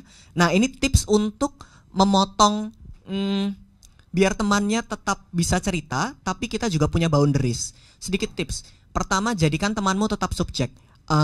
By the way, kamu tentu merasa nggak enak ya saat ini ya ketika bercerita sedang mengalami A, B, C, D. Aku care banget sama kamu, aku pengen banget dengerin kamu. Tapi jika ini diteruskan, kelihatannya aku lagi nggak bisa nih. Aku nggak bisa fokus dan aku khawatir kalau aku nggak bisa fokus, aku bereaksi di luar yang kamu inginkan, aku bereaksi di luar yang kamu harapkan, sehingga itu mungkin jadi stres baru. Jadi boleh nggak kita tunda ini dulu sampai besok misalnya. Jadi pertama kita tetap jadikan dia subjek, bukan saya subjeknya. Kalau gue lagi capek banget, itu kan lagi mindahin subjek ya. Subjeknya tetap dia. Aku care sama kamu, aku sayang sama kamu. Oke. Tapi aku lagi nggak baik-baik aja juga, sehingga kalau ini dilanjutkan akan ada dampak loh ke kamu. Jadi subjeknya tetap dia. Itu yang pertama. Yang kedua, tetap berikan, minta waktu untuk diri sendiri dan berikan solusi besok. Atau kira-kira aja kamu butuh waktu berapa lama buat break. Kan kita yang lebih kenal ya. Iya, iya. Kalau saya sih butuh waktu cuman sekian menit, tapi teman-teman mungkin butuh waktu lebih, 1 jam atau besok atau 2 hari, sehingga teman kita jadi lebih ngerasa di ngertiin. Oh iya ya, dia ngertiin aku banget. Jadi boleh deh ngasih waktu, sama-sama enak. Oke, Dok, tapi apa iya maksud gini, kita ngomongnya harus sopan atau santai, Dok? Misalkan gini, kan ada beberapa yang kayak, Julio, gue mau curhat dong. Bisa-bisanya lu, gue aja stres. Itu kalau kita ngomong kayak gitu gimana? Atau mungkin gini, Dok, kayak, Jul, gue mau curhat dong. Kayak, jangan ampe lu yang curhat, gue yang tantrum. Nah, kalau kita ngomong gitu nggak apa-apa nggak sih, Dok? Kira-kira? Oh iya ya, konteks pertemanan tentu bahasanya nggak kaku kayak saya ya. Iya kan, Iya. nggak mungkin gini kayak, Jul, aku mau curhat dong, kayak, temanku, kamu ingin curhat? Aku lagi tidak bisa. Kan kalau gitu kan kayak ide. Iya. Aku takut dia kabur, Dok. Oh bener nih, teman gue lagi nggak baik-baik aja sampai ngomong begini gitu. Iya bener. Jul, udah deh lo aja yang cerita deh, sini gue denger. Gitu. Iya. Berarti emang harus sopan ya bahasa. Cecel, tapi lo juga pernah nggak? Oke, tapi sebelum kita nanya ke Cecel, kita juga pengen ingetin buat kamu generasi bisa banget di rumah bahwa sekarang kita lagi menetapkan syuting dengan protokol kesehatan yang tinggi. Jadi buat kamu di rumah juga stay healthy dan juga tetap menerapkan protokol kesehatan ya. Nah, kalau Cecel, lu di pertemanan tipe yang sering dicurhatin juga kah? Karena kan kalau kita lihat kan Cecel juga tipe orang yang kayaknya tuh enak ngomongnya, dewasa, bahasanya seru-seru, kayak lagi kayak didongengin gitu loh. Nah, di pertemanan Cecel tipe yang dicurhatin juga nggak? Iya, ya buat di cerita, bagi-bagi cerita ya pasti adalah di salah satu perkumpulan seperti lo, Jul, yang memang jadi target untuk kayak kan kalau kayak semacam Jul ini kan di luar ketawa-ketawa kayak nggak ada beban, kayaknya nggak ada masalah deh, kayaknya nggak pernah overthinking gitu kan ya. Dalamnya padahal pecah belah. Udah ke obok-obok kata Joshua. Iya pasti ada. Rekan Cecel, wah rekan Cecel dari Nagrek nih putus-putus nih. Gimana? Nah, udah nggak, udah lancar. Ya itu memberi batasan. Kita setiap individu sebenarnya perlu batasan itu gitu. Tahu kapan kayak ini lagi emo banget nih, kita sendiri lagi emo banget. Yang sebenarnya juga malahan nggak membantu kalau dengerin sekarang gitu. Malahan bisa jadi responnya malah jadi nggak enak gitu. Ya nggak ada salahnya untuk diomongin gitu. Dan kalau gue biasanya memang lebih, gue akan nanya dari awal gitu. Oke, lo lagi butuh didengerin apa kasih solusi nih? Iya itu make sense. Kadang kan jadi kayak orang nggak diminta nasihat tapi udah nasihatin aja orang yang jadi cerita. Jadi kayak aduh gue cuma pengen cerita aja, gue cuma pengen didengar gitu. Biasanya lo suka nanya, oke lo lagi butuh nasihat, lo mau dikasih masukan apa mau didengar doang? Didengar, oh ya udah gitu. Gue lagi ada waktu nanti sekitar jam segini, oke gue dengerin sebentar gitu. Dan ya tahu kadarnya, takarannya diri kita gitu, kayak aduh lagi capek banget kerja nginu harus dengerin orang. Kadang ya benar perlu kasih, ntar deh besok gue telepon ya kalau udah agak santaian gitu. Oh intinya adalah jangan gak enakan kali ya. Karena gue percaya kalau gue tuh mengibaratkan diri gue tuh gelas. Jadi kalau gelas gue aja isinya kosong, nggak ada yang bisa gue bagi ke orang lain. Jadi gelas gue harus terisi, maksudnya guanya harus stabil setidaknya, guanya sedang baik-baik aja, jadi gue pun bisa lebih ada hal yang bisa gue berikan ke orang gitu, jadi lebih seimbang. Seimbang sih sebenarnya yang sedang gue pelajari sekali. Gitu. Ketika seorang Marcella FP adalah gelas, aku apa ya Dok? Guci kali ya? Apa bejana? Apa ember? Aduh, kenapa gelas ya? Gue apa? Ya udah deh. Nah, ini sekarang kita bakal ada pertanyaan juga dari generasi bisa banget di rumah. Dari Aldi Hidayatul Akbar. Dia bilang gini, Kak, aku mau nanya.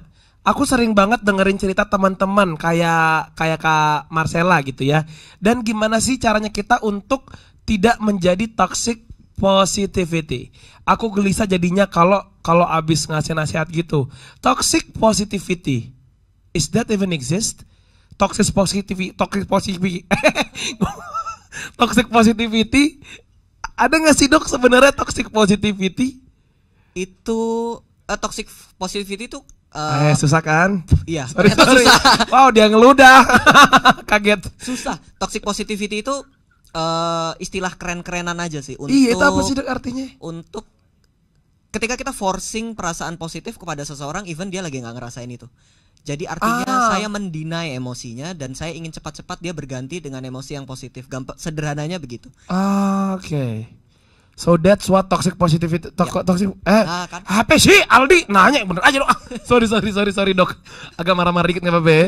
Nah, itu gimana Dok? Tadi si Aldi nanya gimana sih caranya kita untuk tidak menjadi toxic positivity? Tadi salah satu caranya Cecil udah sebutin. Jadi kita punya pandangan dulu. Ini orang sebenarnya butuhnya apa?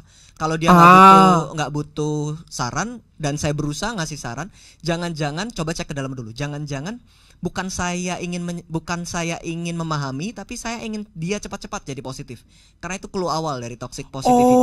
Saya tidak ingin merasakan perasaan negatifnya sehingga dia harus cepat-cepat jadi positif. Sebenarnya positivity itu sebenarnya nggak buruk, kecuali kalau kita maksain. Lu harusnya nggak boleh ngerasain kayak gitu. Ayo bersyukur aja. Itu kan itu toxic positivity. Kalau positivity-nya bersyukurnya sendiri kan sebenarnya nggak masalah ya. Iya. Ngajak orang untuk mengingat hal yang baik itu sebenarnya nggak masalah. Tapi ketika kita memaksakan itu problem. So gimana caranya biar nggak toxic? Pertama, terima emosinya lawan bicaramu apapun itu. Sekonyol apapun itu, seaneh apapun itu, emosinya benar itu yang dirasakan. Emosinya loh ya, bukan pikirannya. Kalau emosinya, aduh sedih banget, oh iya saya ngerti kamu sedih. Sampai aku ingin berendam di air kubangan depan rumah kan gak logis ya. Kayak, sorry di depan rumah lu gak ada got, sorry gak ada kubangan, apa yang mau lu rendemin? Perilakunya boleh kita sanggah, boleh kita ajak bicara, tapi emosinya perlu diterima. Itu salah satu cara biar gak toxic positivity gitu. Oke, kalau dari Cecil ada yang mau dibantu? Lagi-lagi gue gitu, lagi kayak operator jatuhnya. Ada yang mau dibantu? Mungkin tadi dia nanya Cel, gimana caranya biar tidak menjadi toxic positivity? Aku kalau untuk ke orang lain ya, ini bukan ke dalam berarti ya. Iya, untuk keluar. Kalau untuk ke teman atau kerabat, aku tuh pernah, nggak tahu nih, boleh dikoreksi Dok kalau salah. Aku pernah baca ada yang bilang kadang kita helping each other sama changing each other itu dua hal yang berbeda. Kadang harus dilurusin dulu niatnya mau bantu apa mau ngubah. Kalau sekedar sampai mau bantu, dengerin atau bantu apa yang bisa dibantu itu selesai. Tapi yang biasanya bikin stres adalah berharap orang itu berubah dengan nasihat kita, dengan masukan kita. Gitu. Dan changing each other itu yang sebenarnya yang aku berusaha hindari untuk di sekitaranku. Ini bagus banget, ini bagus banget, serius. Ada sebuah buku, bukunya tebelnya segini. Itu saya bacanya bete. Judulnya Understanding That Heals. Kayaknya itu buku saya lihatnya nangis deh Dok. Kalau dokter aja bete saya nangis Dok, bener. Saya baca 2 halaman pertama, buset ini susah banget ngerti 2 halaman doang gitu. Tapi intinya ada di kalimat depan, Understanding That Heals. Sebenarnya yang menyembuhkan itu, yang mengubah orang itu adalah kita memahami. Bukan kita memaksa dia berubah. Dengan kita memaksa kan kita nggak memahamin. Justru dia nggak berubah. Dengan kita memahami, dengan kita menerima, justru perubahan itu ada. Oke banget tuh. Bukan wanting someone to change.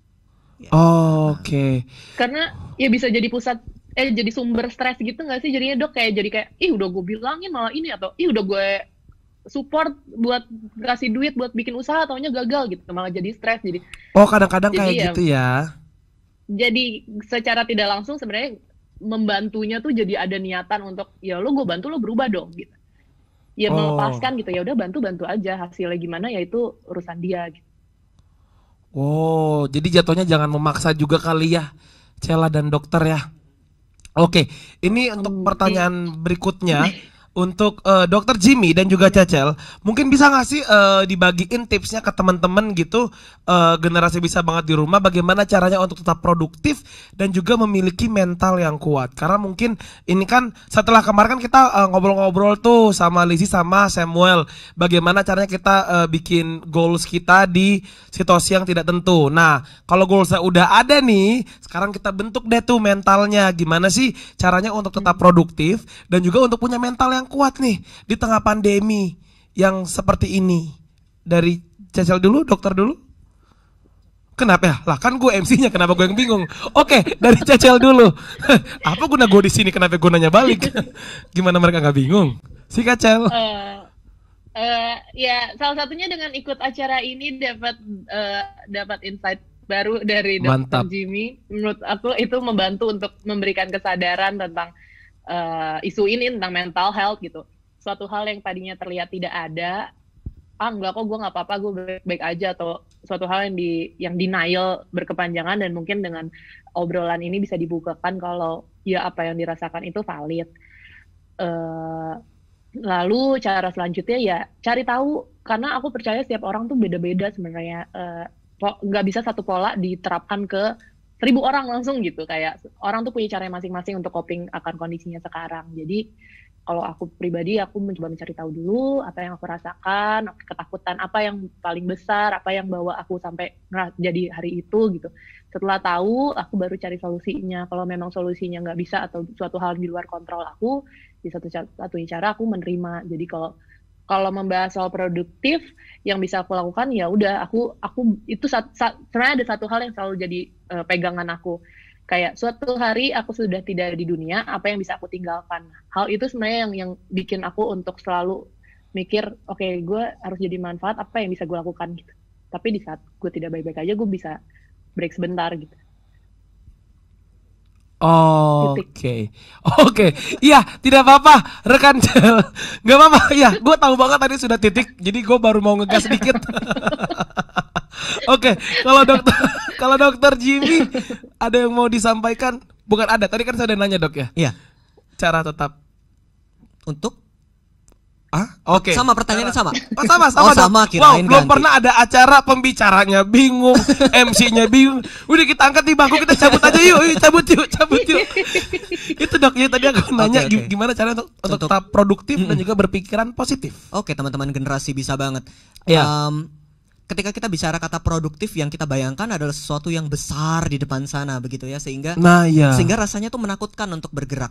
Oke. Ketika itu sudah terlalu menakutkan untuk bergerak, aduh gue nggak bisa ngelakuin yang besar, aduh gue bisa digantikan gitu, rasanya kita jadi enggan untuk bergerak.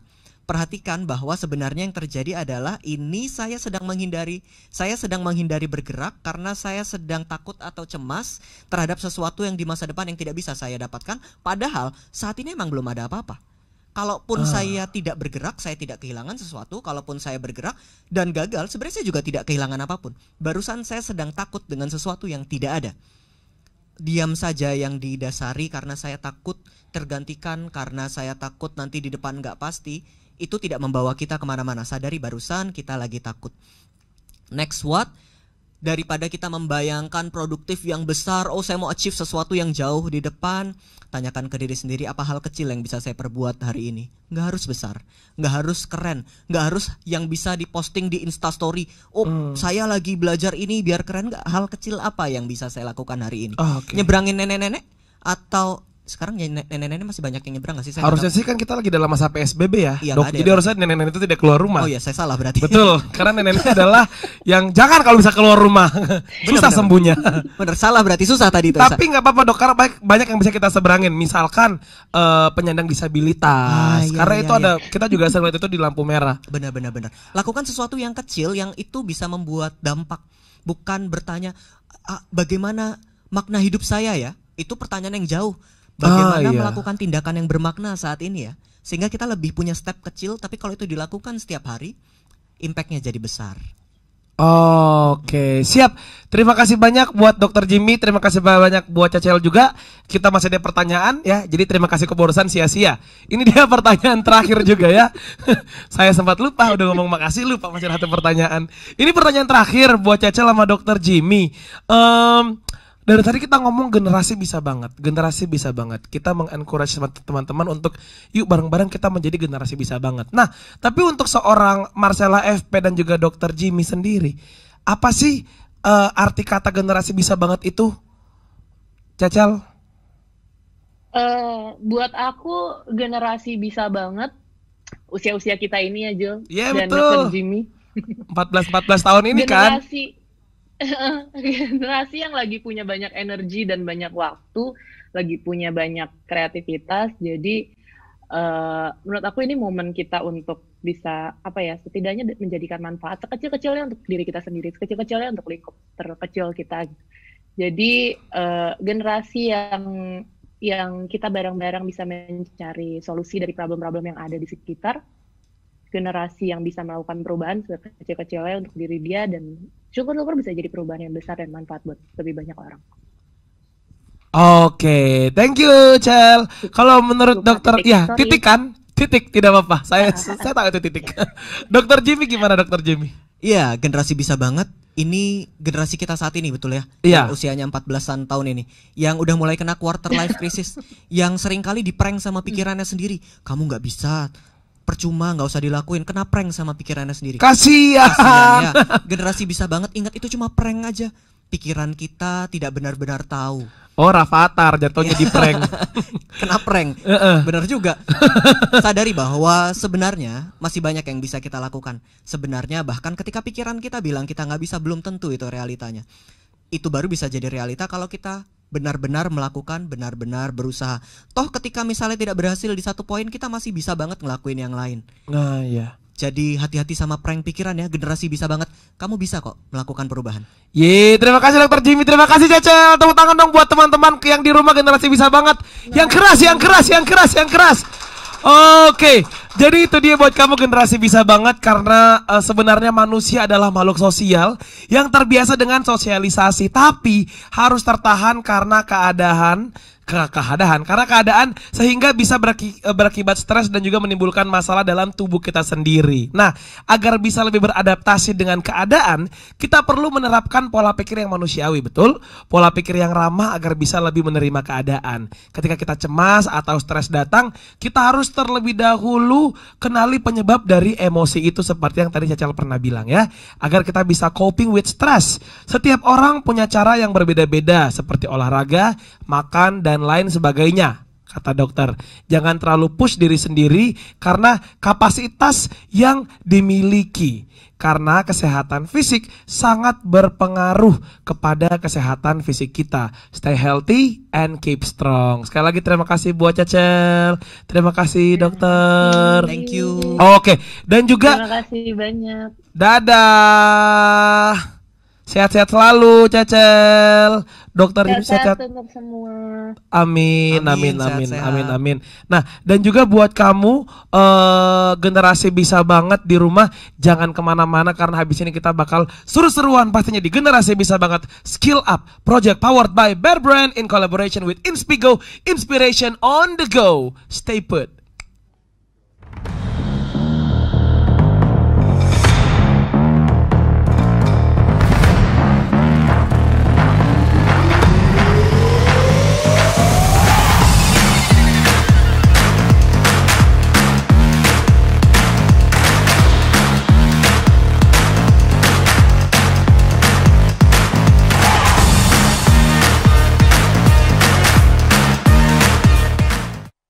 Hello generasi bisa banget, welcome back di generasi bisa banget Skill Up Project powered by Bear Brand in collaboration with Inspigo, inspiration on the go.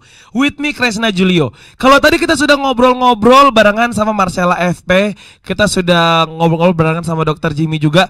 Banyak banget ilmu yang bisa gue dapetin, bener-bener banyak. Salah satunya adalah don't push yourself too much, know your limit. Nah, dan gue yakin juga pasti kamu buat generasi bisa banget di rumah juga banyak banget dapat ilmunya. Tapi jangan kemana-mana dulu ya, karena kita masih punya banyak banget acara dan juga hadiah menarik. Pengen hadiah kan? Pengen dong. Nah, apalagi kalau hadiahnya gratis berlangganan Inspigo Premium. Makanya lo bisa langsung aja scan QR code. Nah, betul, sudah muncul tuh. Silakan di scan QR code di bawah situ.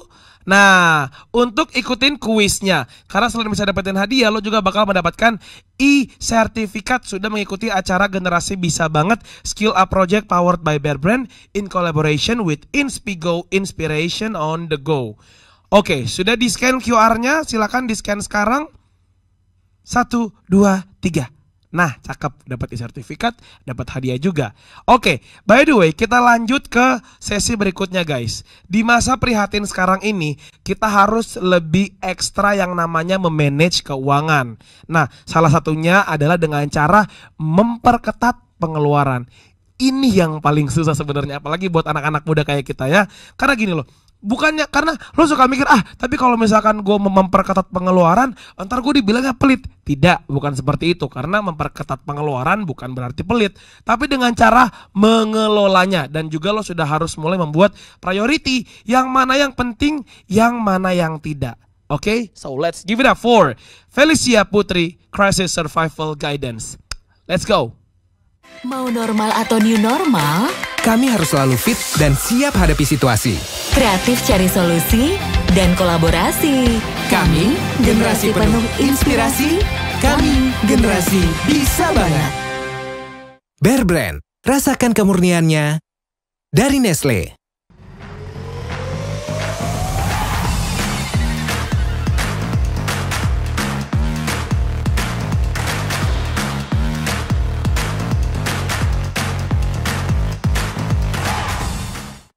Halo semua, perkenalkan, namaku Felicia. Aku adalah generasi bisa banget. Gimana tadi sesi talk show bersama Dr. Jimmy dan Marcella? Seru banget ya, dan semoga bisa membantu generasi bisa banget untuk survive dari kondisi sekarang dengan kesehatan mental yang tetap terjaga. Di situasi yang gak pasti kayak gini, akan selalu ada rintangan yang menghalangi dan mengacaukan rencana kita. Oleh karena itu, sebagai generasi bisa banget, kita harus selalu jaga kondisi, kreatif cari solusi, dan siap hadapi apapun situasi yang terjadi. Nah, dalam kesempatan ini, aku ingin membagikan tips mengenai Crisis Survival Guides yang bisa teman-teman generasi bisa banget lakuin sendiri di rumah. Oke, ayo balik ke penghasilan dan pengeluaran. Ketika ngomongin cara bertahan, kita tuh fokus di mengelola pengeluaran. Nanti di Financial Hacks series yang ketiga, baru nih kita ngomongin tentang cara kreatif nambah income. Nah, di sana baru kita bahas gimana cari sumber penghasilan baru di tengah krisis ini. Tips yang pertama untuk memperkuat pertahanan adalah potong pengeluaran yang nggak perlu. Gimana nih caranya? Oke, aku coba share Financial Hacks yang disingkat jadi PERK. Kepanjangannya tuh P, postpone, E, eliminate, R, reduce, dan K, keep. Coba lihat lagi deh pengeluaran kita dan kelompokin jadi 4 bagian yang bisa ditunda, dihapus, dikurangi, atau dipertahankan. Contoh ya, ada banyak jenis pengeluaran nih dan coba kita kelompokin. Mulai dari yang wajib-wajib dulu, yang kita taruh ke keep. Ini kalau kita nggak bayar nih nggak hidup nih. Kayak biaya tempat tinggal, terus pulsa, transfer ke orang tua, biaya makan sehari-hari, sedekah, uang sekolah anak, dan transportasi yang kita taruh ke pos keep atau harus dipertahankan nih. Terus ada juga pos reduce yang mungkin lebih baik kalau kita kurangi, seperti biaya makan-makan cantik, delivery makanan, dan belanja di e-commerce yang kita taruh ke pos reduce. Mungkin kalau biasanya tiap malam kita pesen makanan nih, sekarang dikurangi frekuensinya, jadi 1 minggu 3 kali aja deh, dan coba mulai masak. Siapa tahu bisa jadi senjata untuk menggoda mertua di masa depan. Lanjut, pos berikutnya yaitu E atau eliminate. Ada pengeluaran-pengeluaran yang kayak membership gym yang kita nggak pernah pergi lagi sejak kondisi ini, atau subscription ini itu yang kita pun lupa kita pernah subscribe. Coba deh cek tagihan kartu kredit kita. Siapa tahu banyak biaya-biaya yang kita bisa taruh ke pos eliminate atau dibuang dulu untuk sementara. Dan terakhir, postpone untuk pengeluaran yang sebenarnya penting, tapi itu nggak urgent-urgent banget, yang mungkin kita tuh bisa tunda dulu. Misal kayak renovasi rumah, terus liburan, atau beli mobil, dan beli gadget baru. Nah, itu tips yang pertama, cut unnecessary spending dengan trik PERK. Terus tips yang kedua, nabung lebih banyak. Kalau banyak pengeluaran yang bisa dihemat nih tadi, semoga kita punya lebih banyak uang untuk ditabung ya. Perbanyak dana darurat atau dana berjaga-jaganya. Karena kita nggak tahu kondisi seperti ini akan sampai kapan. Kalau sudah ada tabungan 3 kali pengeluaran bulanan, tambah jadi 6 kali.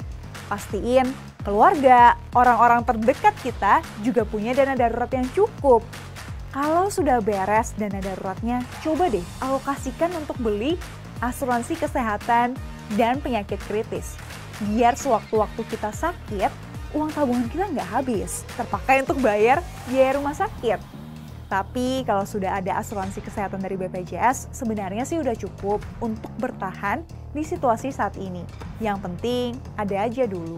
Nah, tips yang ketiga untuk bertahan di kondisi saat ini, kalau utang dan cicilannya terlanjur menumpuk, adalah restrukturisasi utang, alias minta keringanan dari bank atau tempat kita meminjam.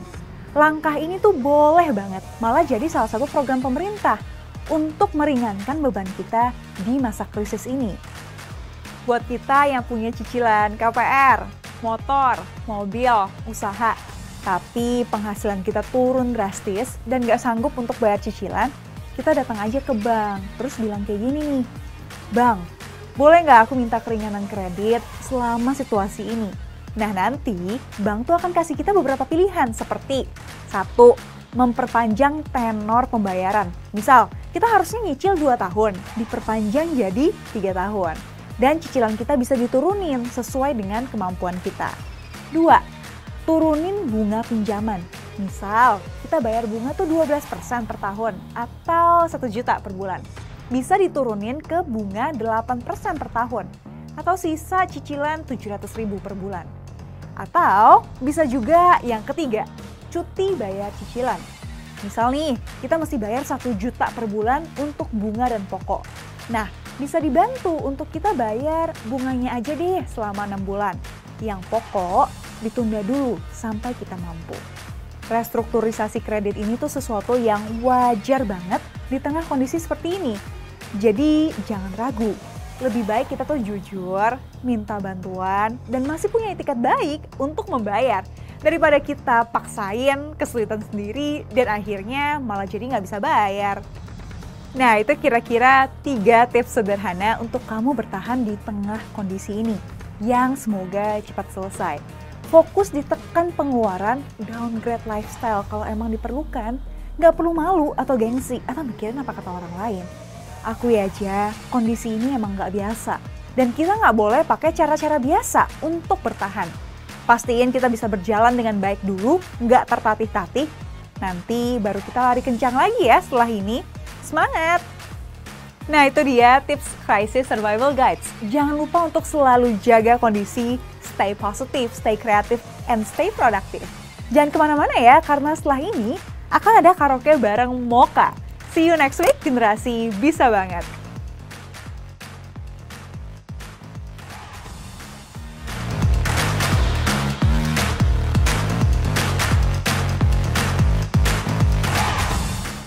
Yes, thank you Felicia Putri. Itu dia tadi ya tips untuk kita generasi bisa banget. Yang pertama adalah dipikir-pikir, dipertimbangkan. Kalau perlu bikin list mana pengeluaran yang lo perlu dan mana yang tidak perlu. Nah, dan yang kedua, menabung itu penting. Yang ketiga, kalau emang kepepet banget nih, ada tanggungan alias hutang atau cicilan, lo coba konstruksiin ulang lagi, bikin rencana pembayaran. Oke, berarti kalau kita sudah mendengarkan Financial Hacks dari Felicia Putri, hari ini harusnya sudah hampir lengkap ya. Karena tadi di awal kita sudah mendengarkan healthy tips dari Petit Diva. Terus juga tadi kita sudah ngobrol barengan sama Marcella dan juga Dr. Jimmy tentang how to build a strong mental health gitu. Sudah lengkap sekali nampaknya karena tadi mereka juga udah sharing banyak banget. Dan yang tadi paling terakhir juga kita sudah dapat financial hacks dari Felicia Putri. Nah, oke, berarti hari ini harusnya sudah lengkap ya. Tinggal kita menunggu penampilan dari Mocha.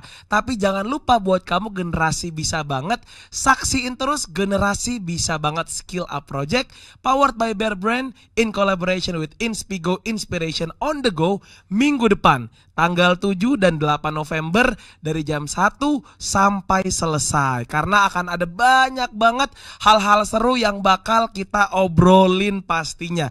Yang pastinya kita akan tetap mengajak kamu, kita akan tetap dapat menginspirasi generasi bisa banget menjadi lebih kreatif dan juga produktif. Oke, by the way, sebelum kita nikmatin penampilan dari Mocha, gue pengen mengingatkan nih buat kamu generasi bisa banget, di scan dulu dong QR code sebelah kanan layarnya.